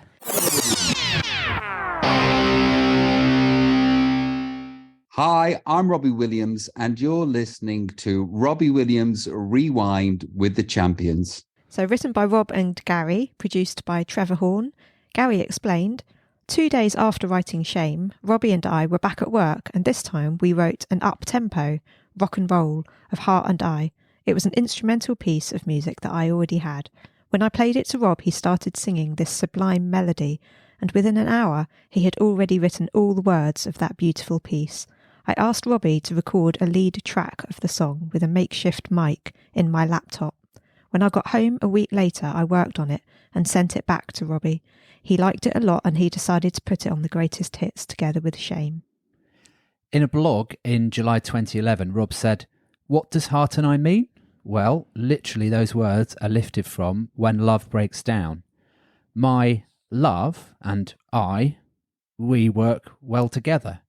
That was the start. Then the rest of the song is really a pity party for one. I was angry to still be in the same place emotionally that I was 10 years previous. In fact, that song was probably the kick up the arse that changed a few things for me. Subconsciously, I thought getting better or happy would happen later. Well, later came and I walked through the horizon and I was still there." On Gary's We Write the Songs podcast, when Rob was a guest, Gary said, "When we eventually got to meet again and write again, I was probably one of the camp that thought, Guy Chambers did all of this. Let's see what this young lad's got. And I was wrong. I was absolutely blown away, not just by the songwriting and lyrics, but your melodies. You came up with them so quickly. You're equally a melodist as you are a lyricist. I was so impressed and happy and proud to be in a room with you. It felt like me and you were showing off to one another. It was so much fun. It was more than right, it was electric." Robbie admitted, "If there was anyone on the planet that I needed to show and know and feel what I could do, it was you. I suppose because you were like my older brother, I desperately wanted that recognition from you. We got it and it was simple and easy. It was lovely and loving and all the best things you could want it to be." Yeah, lovely. Isn't that nice? Lovely. It's a great song. It was on my walking list. I happened to put it on one of the walking songs for the last challenge, and it was a list that I could have on shuffle, but I would go back to that one again and again and again and again. It's a lovely, lovely. The line, "Give me something to die for or design a quiet mind." He's endlessly restless, isn't he, Robbie? That's what I feel about him. He's endlessly restless, and that they found that peace in that moment is lovely. That because it's interesting, isn't it, to see Gary thinking that Chambers was the driving force, and to acknowledge that actually there is more to Rob. He's not just a one-trick pony. You know, there is a lot more depth to him than people, I think, give him credit for. And his songwriting is massively, massively underappreciated, I think. I think also just the last line of that song as well, where he kind of finishes it by saying that he's feeling so low that he almost let go, you know, and it's like, that's just hugely powerful as well.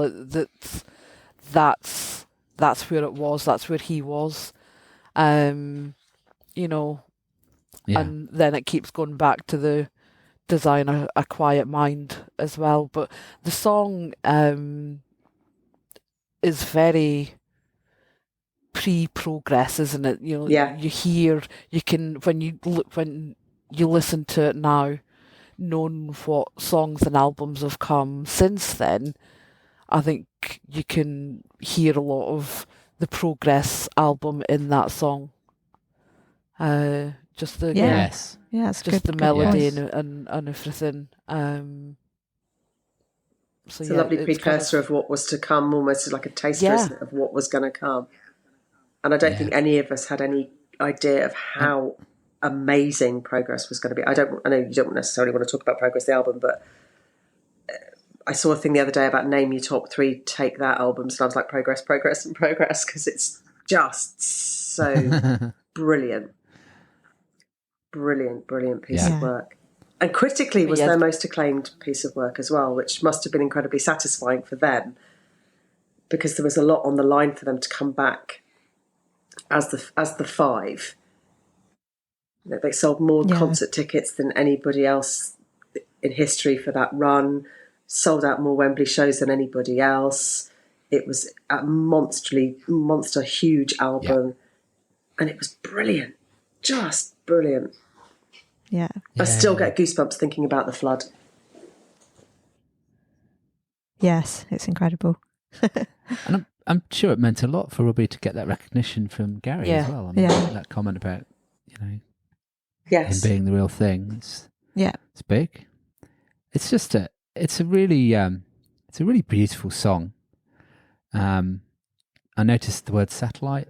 His little appearance. Yeah. He uses that a lot, doesn't he? And it can't build a satellite. Well, we were talking in earlier episodes. It was often used as a filler word when he's writing, early stage writing, and then sometimes he changes it, and sometimes it gets left in. I think it's Chris Heath said that in one of the books. Yeah. The lyrics seem quite profound, but when I sat down to make my notes on this one, I wasn't sure that I could find a single thread or a coherent message running through the whole song.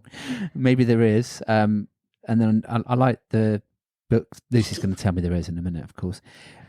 Build you up, Buttercup. I love that line that's in there, influenced by the Foundations. 1968, that song. And then the lyrics at the end, I think, are quite sad but quite poignant. I've been feeling so lonely, feeling so low, I almost let go. I mean, hard hitting lyric. I think it's about depression and getting through addiction, this song. Yeah. Take a day at a time, try not to look too far into the future. He's often talked about it being sort of one step. I pray for my sanity. One day, one foot in front of the other, one step at a time, one day in sobriety, another day in sobriety. And now it's 20 years, but it's still a day-by-day thing, isn't it, for him? I don't think he has to scratch too deep for those demons to come out from beneath the surface. Yeah. Yeah, one of my favourite lines, this is not like the brochure, flying cars and sex machines. Just, nothing's as good as it looks. No. Nothing ever turns out how you it's real life. It will be. And they can't build a satellite to tell you how loved you are, or some kind of life device that holds you in when you've gone too far. Yeah. I don't feel myself again. I thought I'd be fixed by now. It's just incredible. Yeah. I love the bridge, how it goes like from full on guitar and then it sort of calms down and focuses on his vocals with strings, and then it builds back up again. It's a lovely vocal. It's a lovely vocal too. His voice sounds really, really strong. Yeah. Also, it's interesting. I think it was Robbie said that he'd written more with Gary when he was doing Karaoke. There was a whole album, wasn't there? There was a whole album that they didn't release. Yeah, that's right. Yes, there was. He said that they were going to actually release a whole album together, weren't they? Yeah. And then they decided to Take That instead. Also, there's been a few people that we've had as guests that have said that Heart and I is one of their favourite songs. Yes. It's a lovely, lovely song. Yes. Yeah. Yeah, it really is. So let's move on to The Long Walk Home. So The Long Walk Home, written by Martin Page, an English songwriter who's co-written some big songs like Starships, We Built This City, Go West's The King of Wishful Thinking, and Heart's These Dreams. He's worked with Bernie Taupin, Tom Jones, Paul Young, Earth, Wind and Fire, Brian Ferry, Phil Collins, Josh Groban and Elaine Page. In a blog, Rob said, "The Long Walk Home is a song by my very dear friend Martin Page. He could have eclipsed the planet with his songs, but he chose not to. The Long Walk Home was on Martin's second solo album, In the Temple of the Muse, in 2008. Martin wrote, arranged, co-produced, sang backing vocals and played on Rob's cover. You can find Martin's original on YouTube. They sound very similar in arrangement. Martin also wrote The Big Goodbye with Rob, which we'll come to in a later episode." Martin has his own podcast on SoundCloud called Radio Owl's Nest, in which he plays his own songs and explains them. On this track, he said, "Rob cut this song when he heard it on my album. He did a great version of it, actually. It was lovely to have Robbie Williams fall in love with this song. I think he definitely responded to the recovery lyrics." About writing it, he said, "I remember I started off on a double time rhythm where the whole thing was going very much like you could hear at the end. It had that Police vibe. The emotion of the lyrics, which are really about recovery and beating and addiction. I thought we've got to start this song and build it to that Police feel at the end. So I gutted it, took all the parts out, and eventually I got it the way I felt it. You'll hear at the beginning of the song, I've taken all the reverb off of the voice just to get that real intimate connection." So there you go. That's the Long Walk Home information. So Rachel, should we start with you? What do you think about The Long Walk Home? There's a lot of lyrics in there, isn't there? a lot of really deep lyrics, so many that to kind of like to talk about, but things like an invisible wall, you can take apart the sun, breathe the brilliant light. It goes on a journey, doesn't it? From the start of the song right through to the end of the song. Talks about wrestling with angels and fighting with the fire of hell, and it's that big journey. Yeah, it's really poetic lyrics from Martin Page. It makes me want to go and listen to some of his other stuff, which I haven't done yet. But I love the metaphors in that first verse. You can pack away the moon and pour away the ocean. You can take apart the sun and run from everyone. You can blow out all the stars. I mean, just that. But then he goes on to poetry. say, but I know the day's going to come when love will come. I think this was at that point where that was the missing thing for him, wasn't him? That love of his life, that one person, his lobster, his that, and Ida fulfilled that, and then family gave him that extra dynamic that seems to have completed him in a way that probably none of us had ever hoped and dreamed for him. I didn't see 90s Rob as a man now with 4 children and happily married and settled. No. But it was like the final piece that's just completed him. And I know that he's talked about his relationship with Ida and that they probably saved each other, and that's really special, isn't it? That they both met at a time where he was quite broken, but she stuck with him. She didn't sell him out. She didn't go to the papers when they broke up all those times, and she was probably the first real relationship he had that didn't cost him emotionally and damage him when it went wrong. And she's wonderful for him. She's so wonderful for him. We have a lot as fans to thank her for, I think. Yes. Oh, yes. Definitely. Yes, we do. What do you think, Lucy? Yeah, I just think it's a really beautiful song. I love his vocal, love the production of it. It's just, it definitely deserves its place on this album. It's also a very long song. It's like 5 minutes long, isn't it, or something? Yeah. You sent the world away, everything's just fine, but there's a cry for help behind your eyes. Another 5 a.m, the cancer crawls and you're pressed against an invisible wall and all the bottles are dry. It's the lyrics in it are just... I don't know what to say. They're almost... Powerful, very powerful. So you can definitely see why Robbie really felt an attachment to it and wanted to cover it. Yeah, because I think for a long time with him, addiction was a thing that was enabled for him, and he had to find that choice in himself to make the change, to stop, and to get the appropriate support to do so, and to continue to want to do so. And I believe that finding a love was a major, major catalyst in that for him, because by finding somebody who loved him, he could start to love himself. Because I don't think he liked himself very much. And I think he was probably sick of seeing himself everywhere as well. I understand why he escaped to America, because on the occasions where I've seen his car being mobbed and people around him and people wanting a piece of him, it's been on the smallest of scales now compared to what it must have been like in the days where he was at his imperial height. It must have been terrifying to not leave your home. Yeah. Oh, and also another line I liked on this song. And you can sleep the longest night, I believe you'll wake in time to open the window wide and breathe the brilliant night. I just think that's... It is beautiful. Very beautiful. Yeah. Yeah. Just to... Yeah, I'm going to have to go and listen to some more Martin Page. As Robbie said in his quote, what was it he said in his quote? He could have lit the world with his music or something. He could have eclipsed the planet with his songs, but he chose not to. That's very interesting. So Robbie obviously saw the potential and the amazing talent that he had. And go and shout out to Martin. Go and listen to his podcast on radio, on SoundCloud, Radio Owl's Nest. There you go. You can hear about him explaining it as you did, Lisa. Yeah, it was like episode 16 or something. I listened to about 16 episodes before I got to finally find the long walk home. So you know a lot about Martin. In depth. Here's an exclusive for those of you who listen to each episode as soon as it comes out.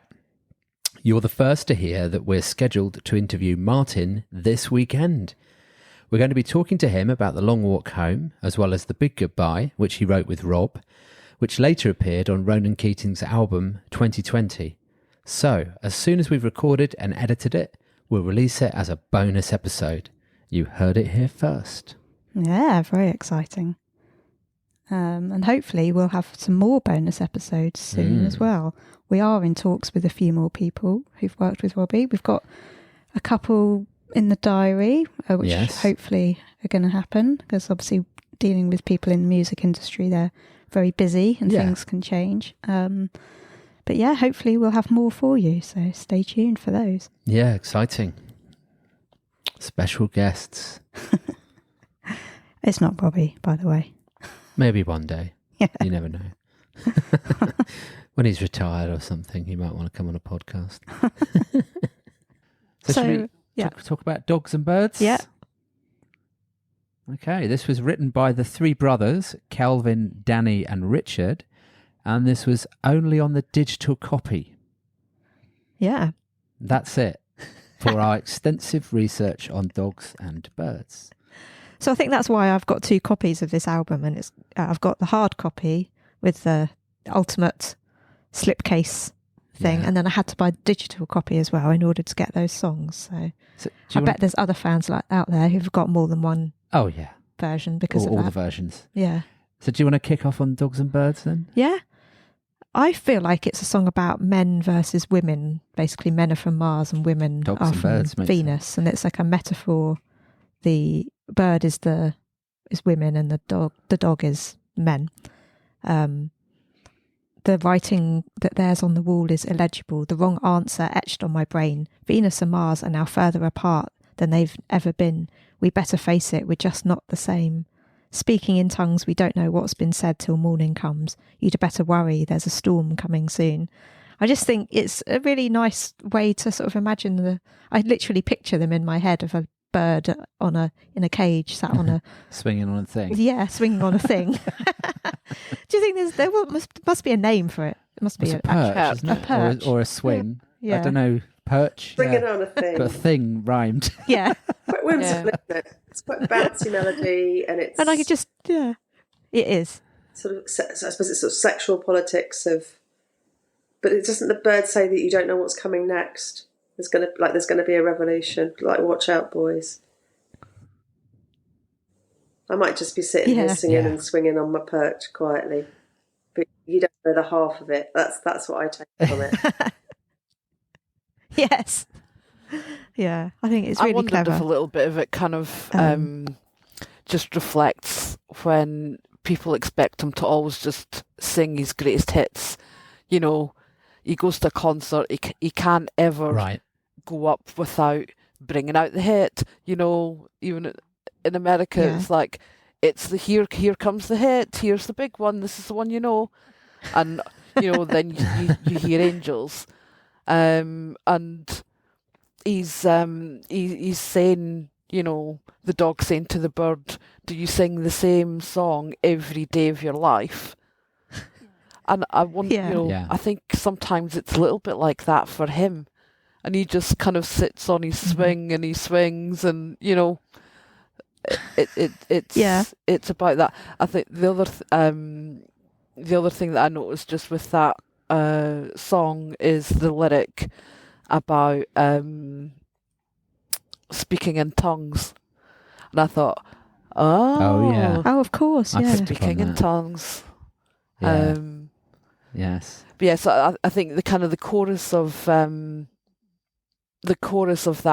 I just think there's that connection there from him always being expected to play the hits. Yeah, that's a good but is there thought. also a thing about like that. Do men always really listen to what women are saying? Do you just say the same thing every day? No. Are you listening? Is the bird actually singing the same song every day? Sorry, what did you say? Song. Pardon? Yeah. What did you say, Amanda? Sorry. You see? Mars, Venus, Matthew. Mars, Venus. I had to do that. I'm listening. Well, yeah, I mean, picking up on the Mars-Venus theme, I did read the book. I don't know if anyone's ever read the book, Men Are From Mars, Women From Venus. Yeah. It's an interesting book, and I think it's a helpful book to read. I mean that seriously. But although now it's slightly dated, I guess, because there's more gender identities. I just wonder if it is about listening. Do we really listen to what we're being told? Singing the same song every day? Not actually. Maybe it's about how people communicate in relationships, maybe as well. Yeah. Yeah. And has it got like a Spanish kind of guitar in it, like a mandolin? Oh, I know what you mean. Yes. Din, din, din, din, din. Maybe. Yeah, Yeah, it is, isn't it? Yeah, I just think it creates a nice vibe to the song. It's a bit different. It's fun. Whimsy. Yeah. it's a fun song. And I always have that line that you all picked up on, do you sing the same song every day of your life? That's the one I always have to sing out the loudest. So if I'm in the shower and you can hear me singing that, so that song has to be sung out for some reason. I don't know why, but it sticks in my mind. Shall we talk about Email from a Vampire? Yeah. Okay. Written by Rob, Kelvin and Danny. This was only available on the digital edition of the album again. And that's as far as the facts I could find on it. Not many, basically. So who wants to go first? Rachel, do you want to go? Yeah, I mean, I like listening to that song and singing along to it when it kind of comes on in the car. I've never really thought that much about the lyrics, if I'm being honest. Kind of they don't like sunlight and too bright, not nice. It kind of maybe just around that whole night owl lifestyle. Yeah. That's what I thought. Yeah. Baby, when you're coming down, the whole thing, I think, is just about that side of things. Yeah. I think it's a real kind of catchy song. I like the tempo of it, and just the overall tone. But yeah, the lyrics, I've never really gone too deeply into them. I wasn't sure what to make about this one, and I started listening to it more. I think I get the link between not liking sunlight and being a vampire. That's there. And like you said, Rachel, I think it is about sort of staying up all night, being really nocturnal and sleeping during the day and hating people pulling the curtains back. You don't want to see the daylight. But it is a bit of an odd one. And then I noted this lyric. Would you know it was love if we made it, or a fantasy of mine? All the cemetery's there for the taking. Maybe I can move aside. I don't think he says. I don't think he says maybe I can move aside. I think he says maybe let the moon decide. Oh, maybe let the moon decide. That's what I think it says. I think it's him and a girl. And they're both just tripping all the time, and they're just not in the healthiest of a relationship, and it's all a bit. Everything's artificially altered because they're just tripping all the time, and it's not real. So yeah, their body clocks are all out. Their sunlight and daylight's just all a problem. Their brain's all a bit off kilter, and it's like, is this real? Is this not?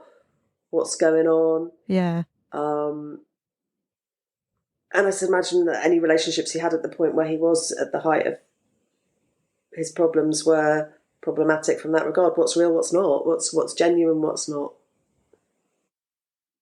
Where's the line? It said, if I get my talking right, maybe I'll be someone who'll do. It's like I felt like he always felt he was never good enough. And the constant, there are lots of songs about his search for love and a search for a person. He wants to feel real love, feel the home that he lives in.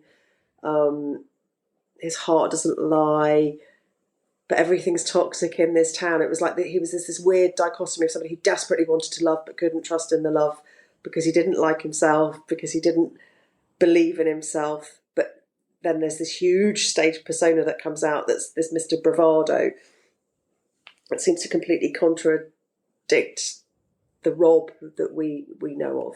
Robbie and Rob are two completely different people.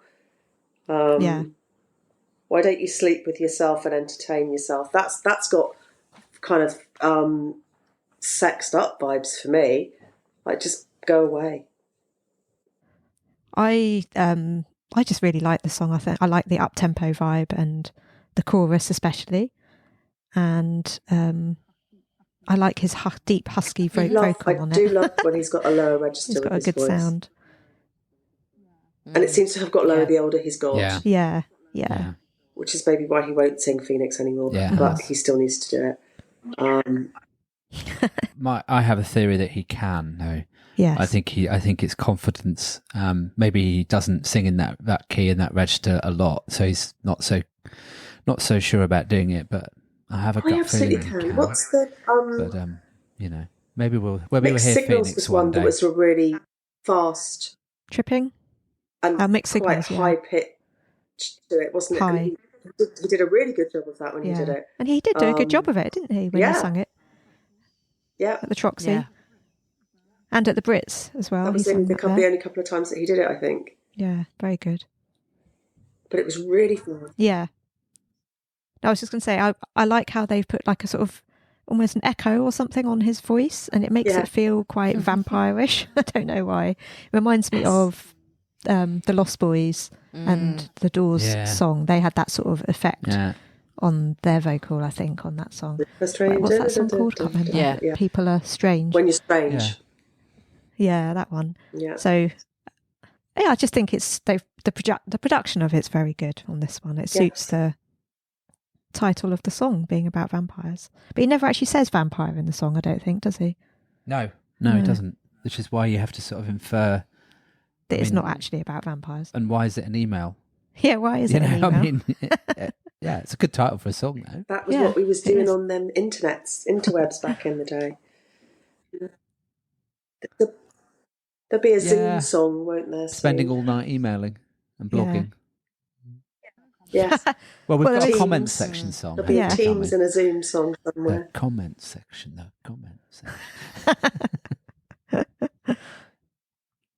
So shall we talk about The Queen? Yeah, The Queen was written by Rob, Kelvin and Danny, and this appeared as the B-side to Shame.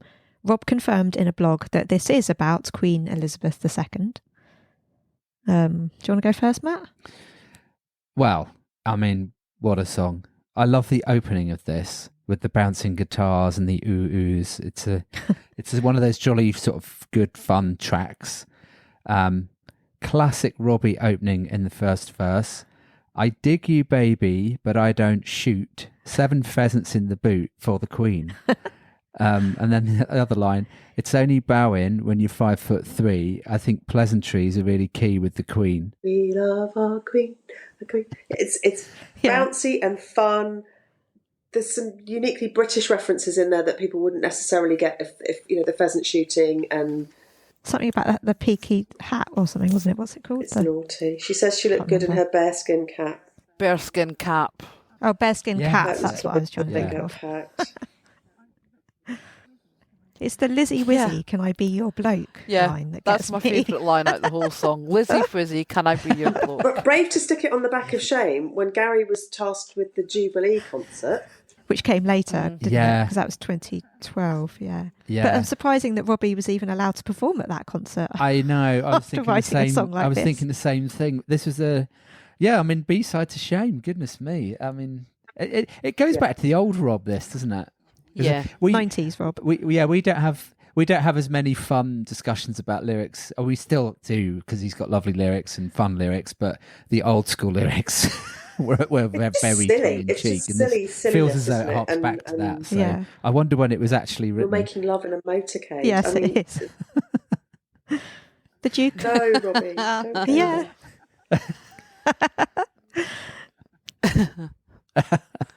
Yeah.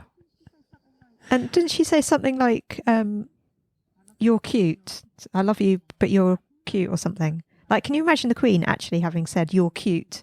But then I can't imagine anyone. anybody else turning up at the Jubilee concert in full ceremonial dress, belting out "Let Me Entertain You" on the fountain outside Buckingham Palace.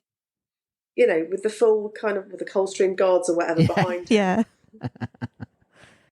So, I think this episode will be airing on the 11th of May, which will obviously be just a few weeks away from the Queen's Platinum Jubilee celebrations. Which coincides with the homecoming gig. It does. Yeah. A couple of nice days off there. Yeah. Well, that's proving problematic for people that want to do both. Yeah. Yes. Well, I know where I will be. Yes. We won't talk about that because we've got a couple of conflicts, but we know where we'll be. Personal family conflicts. Yes. Anyway. Yes, I'm not going either. We're on holiday. So we're flying out to.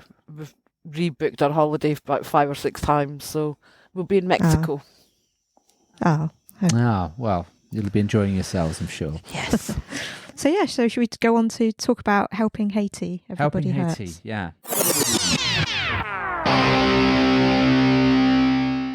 Hi, I'm Robbie Williams, and you're listening to Robbie Williams Rewind with the Champions. Rob was part of this charity single, which came out on the 7th of February 2010.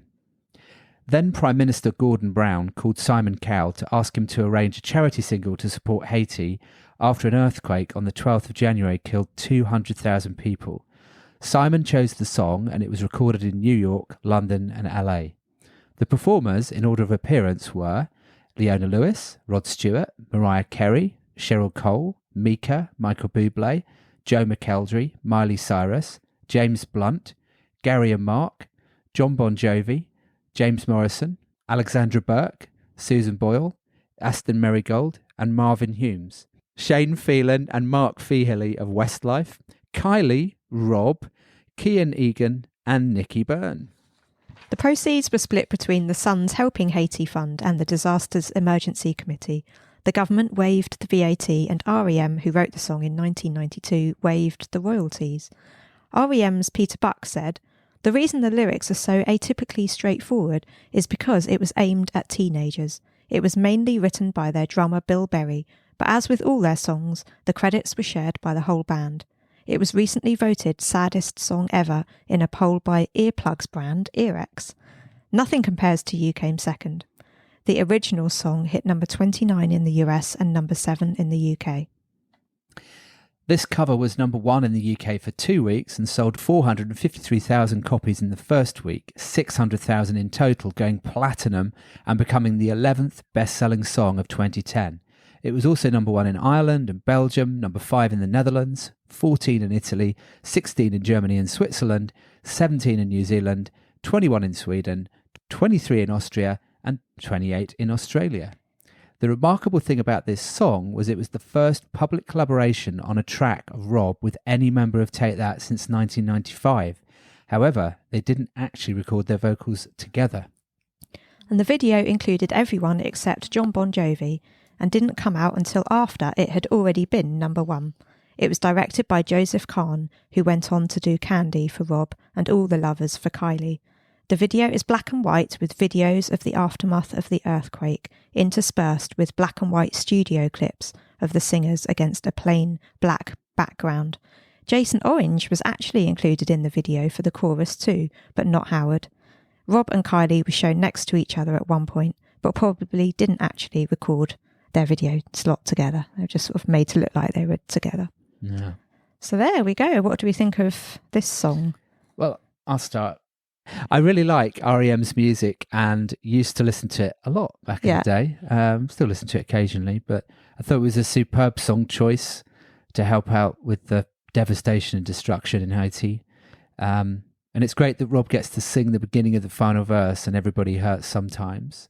It's a really well put together song, and I think they've placed all the artists' voices really well. The production on it screams X Factor to me. Oh yes, it screams does, winner's single. Yes, it's beautiful. Leona opening is absolutely stunning. She has the most beautiful voice. And even Mariah's quite understated for Mariah on it, because she's just quite, not trilling in her usual kind of 8-octave beautiful range.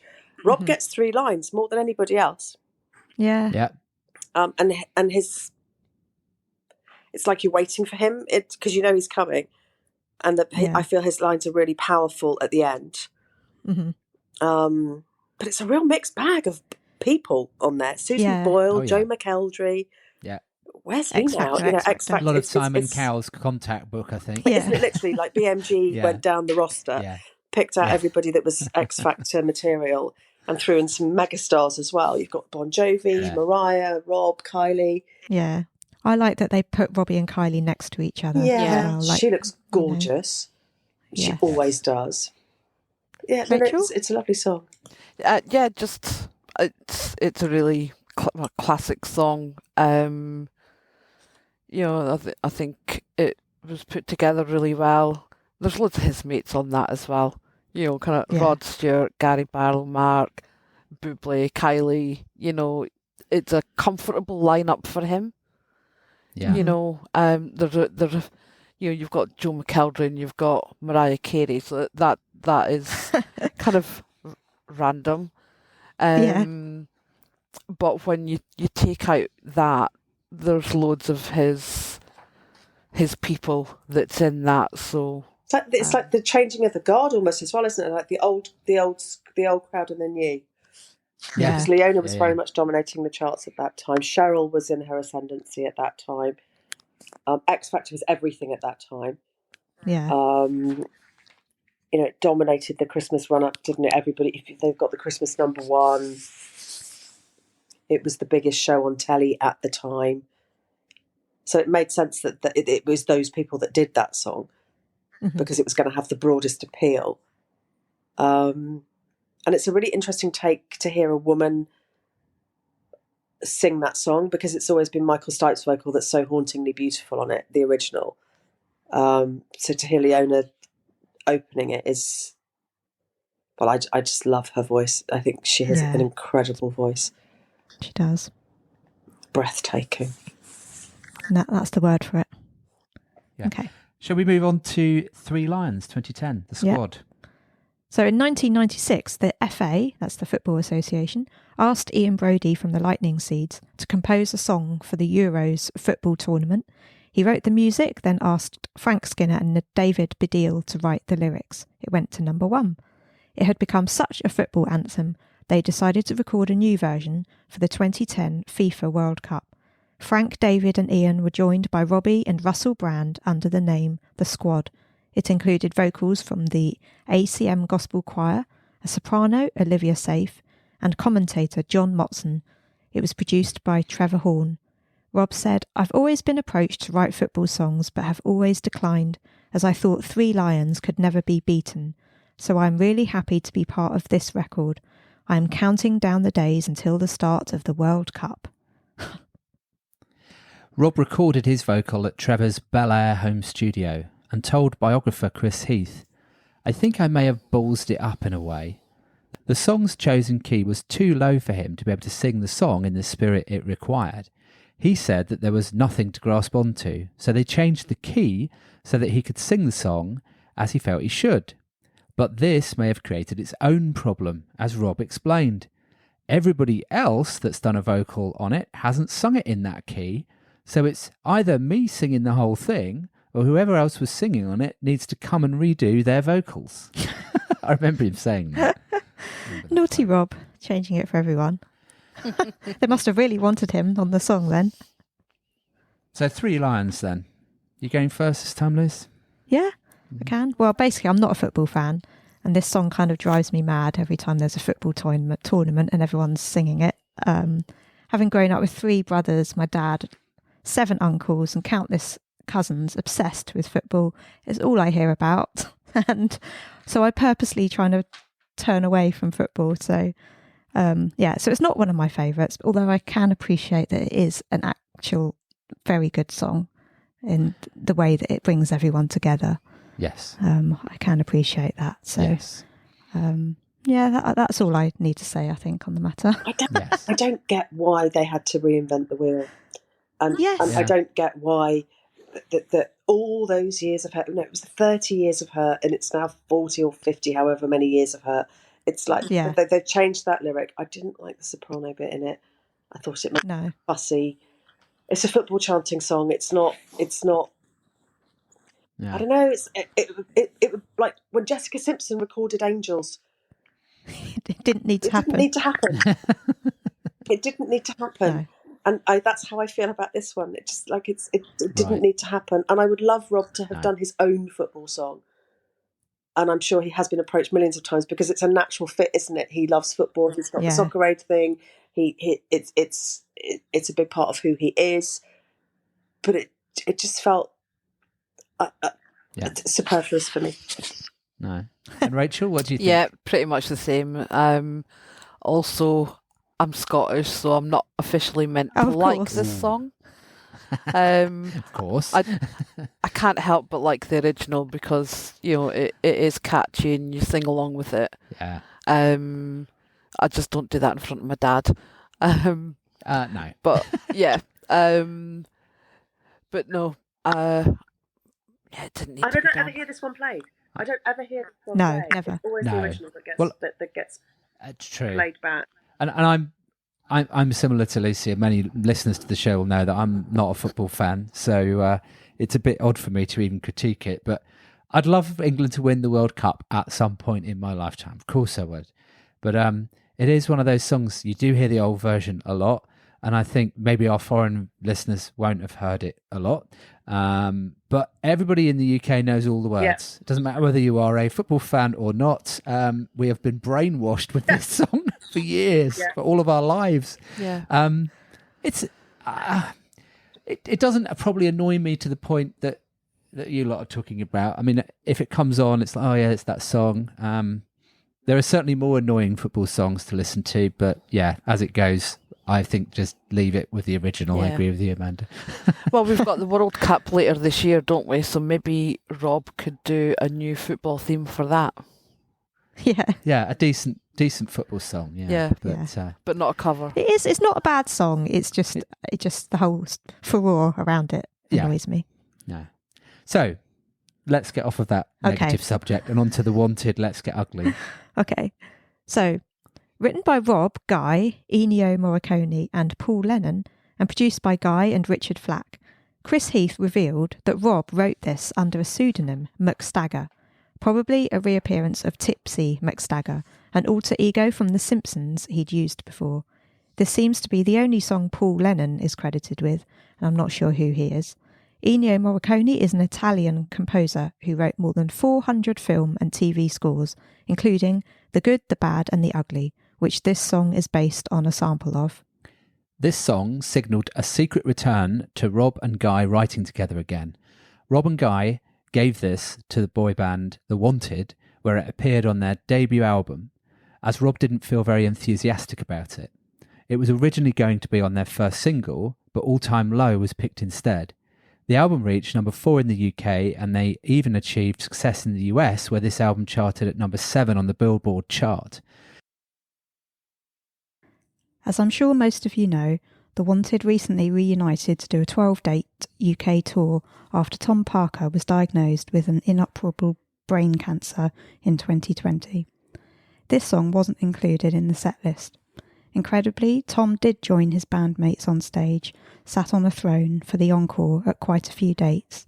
Their final show was on the 17th of March 2022 in Liverpool, and sadly, Tom lost his battle on the 30th of March. We send our condolences to his family, friends and bandmates. May he rest in peace. Yes. So what do we think of Let's Get Ugly, Amanda? I could hear Rob sing it. Yeah. Yep. And it's one of those ones that I almost want to hear him sing it. When we went to see the musical, the Boy in the Dress, there's a song, Disco Symphony, and they said that was a take on the Kylie Robb song that never came out. Was it Disco Inferno that hasn't been released? And I so want to hear that because it's like a rock DJ stomping song.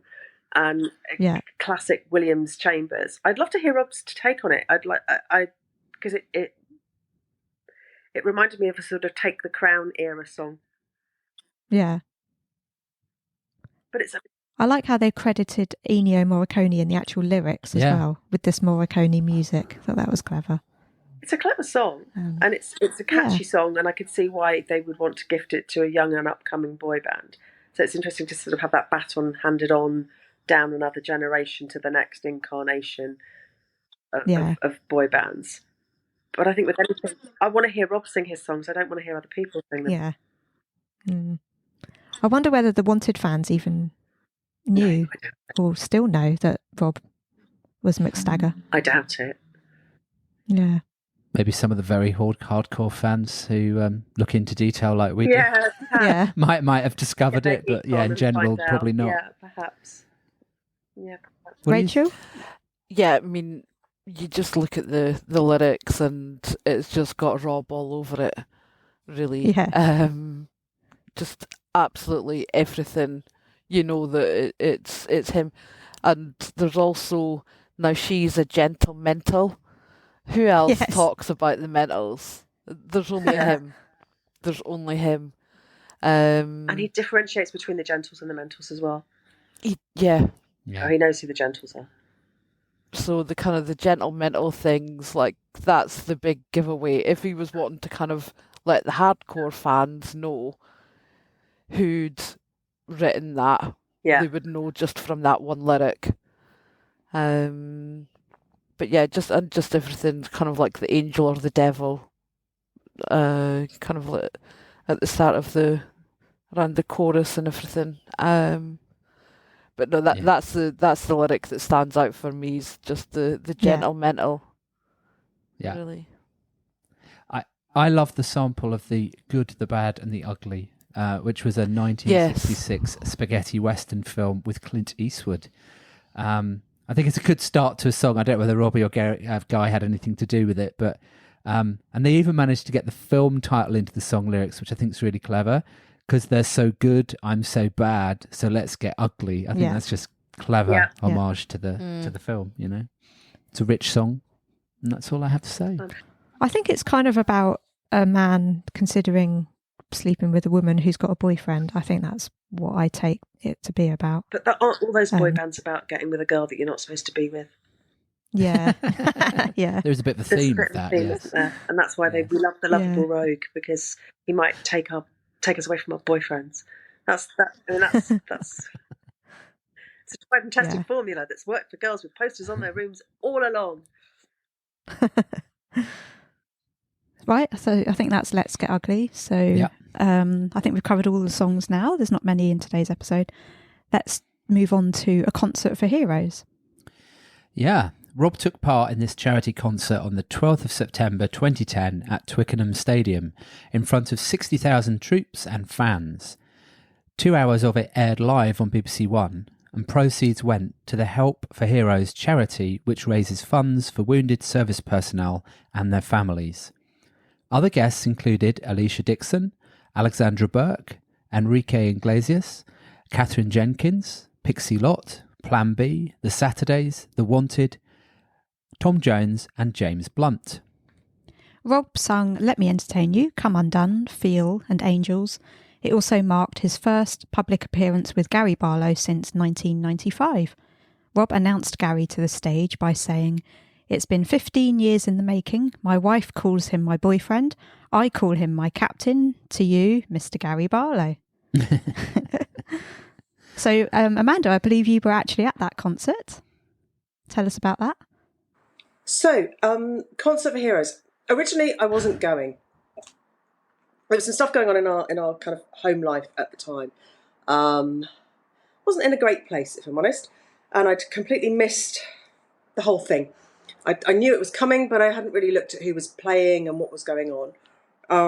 Then I discovered Robbie was going. Then I discovered it had sold out, and I was just heartily hacked off that not only was he going to be a stone's throw from my house, but I wasn't going to go.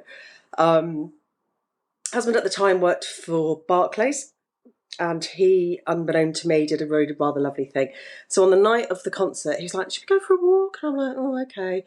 walked past literally 60,000 people going to the concert that I wasn't going to.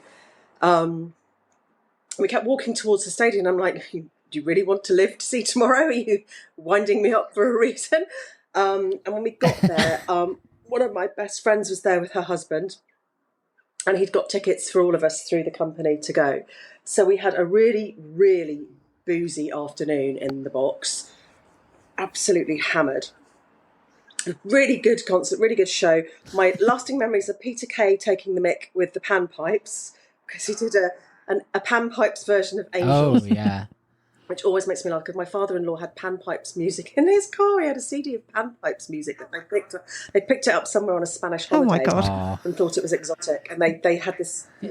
And Amanda, thank you for that, because you mentioned it yesterday when we were preparing for the show, and I went back and found that hilarious. piece on YouTube and watched it and laughed my eyes out till I cried. It's was so Peter Kay. And poor Rob was, being all earnest about doing this wonderful work for the soldiers, and Peter Kay just completely annihilates him with the panpipes. And then there he was. There was Rob. And I've seen him at Wembley. I've seen him at Hampden. I've seen him in Dublin. There's a different roar in every stadium, but there's something really special about your home stadium. And the rugby crowds sing up, and they sing up loud. So while there were only 60,000 there, it was as good a concert as I can remember. Albeit we were right at the far, far end, and he was just this teeny sort of speck that I could hardly see. I remember him stuffing up a lyric on one of the lines and just finding that hilarious, because there's always some stuff up somewhere. But I just remember Angels bringing the house down. It was really moving, really, really moving, and really special, because I hadn't expected to go at all. I hadn't expected to even be there. So the thought of him wanting to do that for me was really lovely. And that kind of reignited my blogging on the old blog. I then started to blog a bit more, and then I got to meet him at Farrell, and that kind of kick-started the fundraising thing for me. I one of the girls from RWFU contacted me as a result of all the interest on the blog. We brought the poker crowd and the blog crowd to what was an existing kind of Robbie crowd that had been fundraising before. So it kind of kick-started, it kind of comes full circle and kick-started the whole fundraising thing for me and my involvement with RWFU. And it was a really fun night, really fun. I lovely to be able to just walk home. Literally, it's a 5-minute walk from the stadium to the house. So yeah, good times. Plan B did a belting set, if I recall, and Enrique was a bit of a bonus. Is he there as well? He was a bit of a bonus. Were you guys there? No. It was our son's 5th birthday party that day, which we'd already had planned, I think, before we knew that Robbie was going to be there, I reckon.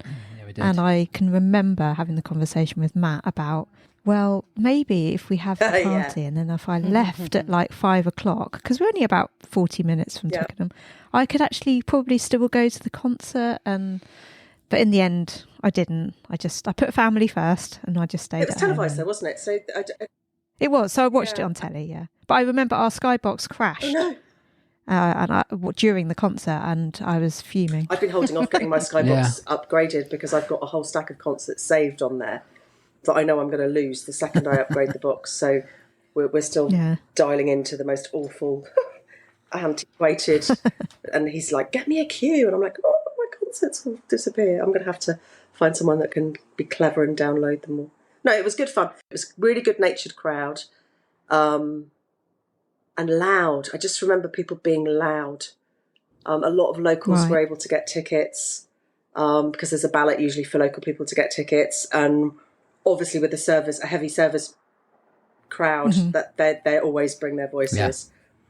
So Angels was pretty moving, as I recall. And the reception for Gary and Robbie singing together? Lovely. It was so nice. Oh God, I forgot that was nice to be there as well. Biggest cheer of the night, I think, was for the both of them. It was really special to see them sing together. And then it kind of took a step forward later when Progress happened, and then they were all together again, and it was like that little starting fire of what the future could hold. It was really nice. And it went down well in the stadium, actually. It's because it's quite a sing-along kind of song, and an easy chorus for people that might not know it to get it. And my captain, he introduced him as my captain, didn't he? My wife calls him... My boyfriend. What's it? My boyfriend. But to me, he's my captain. To you, he's Gary Barlow. Yeah, it was lovely. It was lovely. So an extra bonus one that I really hadn't expected to be at all. Did you watch it on telly, Rachel? Yeah, I'd remember watching it on TV, and yeah, just it was a special moment when you seen when Barlow took to the stage, and yeah, it was lovely. Yeah. It's like it had come full circle, hadn't it? And it was nice that it was for a charity concert. It was nice that they were both there together. Yeah. Yeah, good times.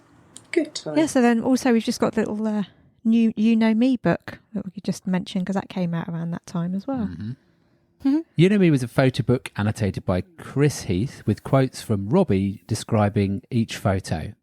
It was released on the 27th of September 2010 to coincide with the album launch. It's a great hardback, beautiful book with some never-seen-before photos. In fact, it's been useful for finding quotes from Rob for the podcast on eras from his career. There was a deluxe version of the book, which was limited to 1,000 copies, with each copy numbered individually. The page edges were sprayed gold, and there was a bookmark, and it came in a presentation slipcase. Yeah, so I wonder if any of our listeners have got that deluxe version. I certainly haven't. Yes. I haven't. Let us know if you've got that. No.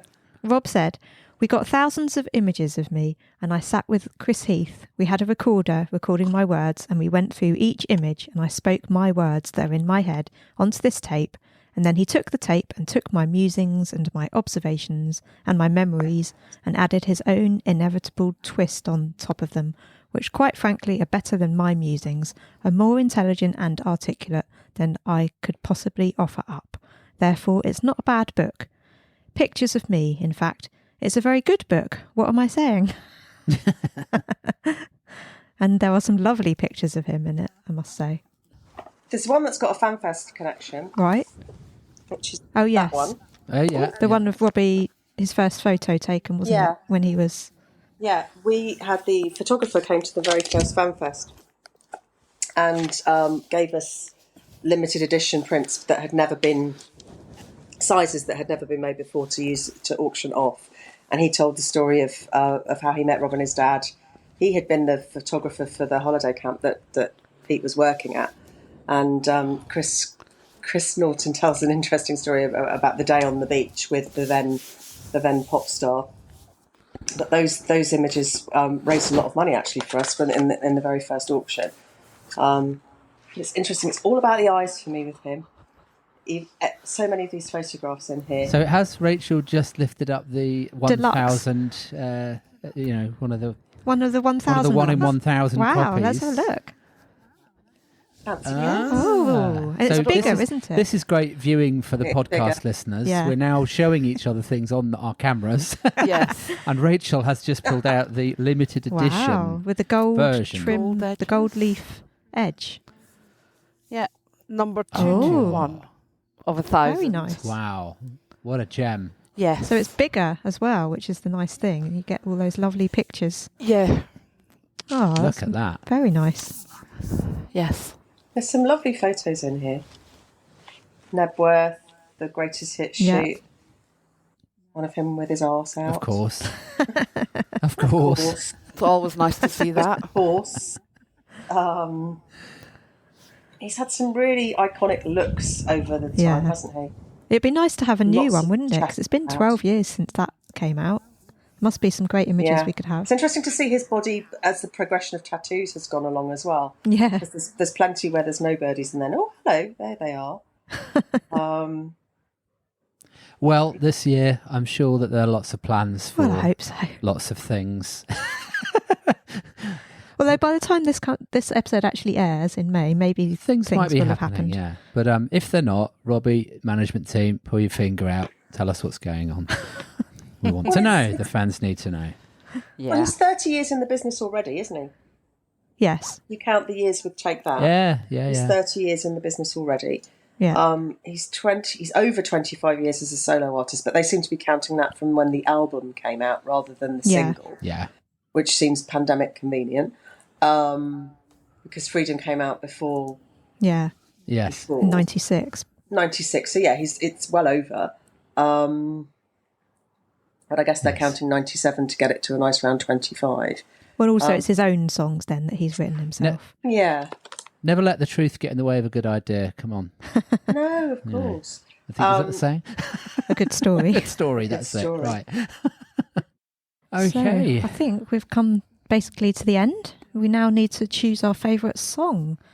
And because there's only a few songs really on this episode, and, well, 2 of them aren't really proper Robbie songs, I wouldn't say, and 1 he didn't even sing. So, and there's 4 of us.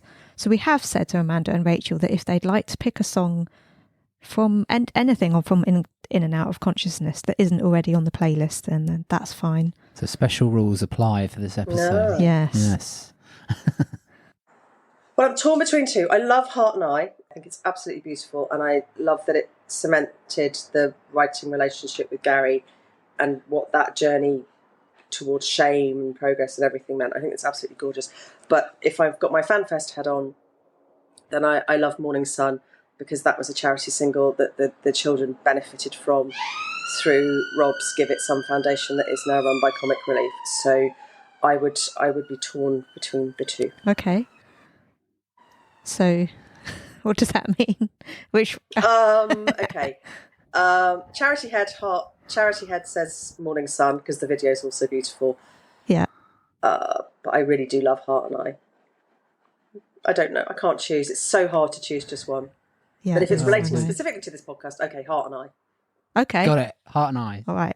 Well done. That was one of mine. Okay, go on then. Funnily enough, that was one of mine.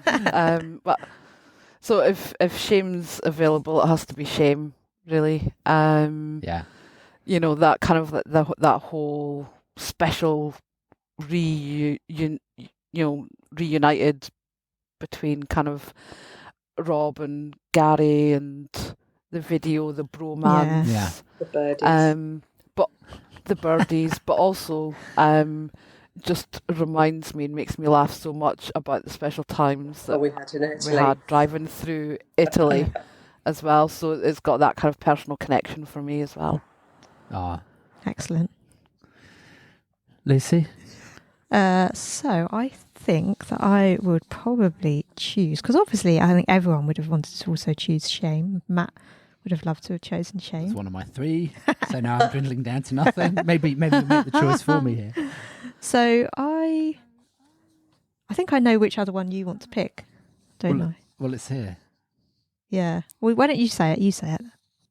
Yeah, so I'm going to pick The Long Walk Home. I know it's not one that's actually written by Rob, but it doesn't need to be. Martin Page, absolutely beautiful, poetic lyrics and amazingly sung by Rob. And I think Rob would be happy for it to be in there as well. So, yeah. Good. Okay. Well, I'm going to try and stick to the usual rules and pick a song from today that we've talked about. So that, for me, that limits it to Dogs and Birds, Email from a Vampire, The Queen, Let's Get Ugly. What an eclectic selection we have there. What a choice there, Lisa. So I think I'll go for The Queen because it's a fun song. It's got jolly lyrics. It's makes me laugh. Incorrect. And as it is the Queen's Platinum Jubilee year, I think. Oh, okay. So it's to honour the Queen. Lovely. Yeah. I'm sure she'd be delighted. Yeah, that was my second choice. Yeah. God It's a bless great our song. Robbie. It does hark back to Robbie of old, doesn't it, though? There's something nice and reminiscent about the style in which it's written, the song. Yeah. Yeah, it's fun. I like it. So, yeah, I'll pick The Queen. There we go. Great.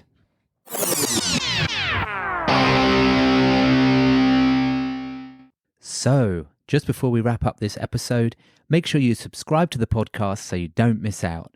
And also, Lucy and I would really appreciate it if you can leave us a star rating. You can do this on both Apple and Spotify podcasts. We would also love it if you could write us a short review, and you can do this on Apple. Don't forget, you can check out our episode notes for each episode and links to all tracks and videos at robbiewilliamsrewind.com. You can also email us at email@robbiewilliamsrewind.com. Please also follow and chat on our social channels. It's at Rewind Robbie on Twitter, Instagram and TikTok. And you can also like and follow our Facebook page, Robbie Williams Rewind. And before we return to this episode, you might also consider sending us one of your own Robbie stories for the show. Just record a short audio clip on your phone and email it to us. Please check the website for more details. Thank you.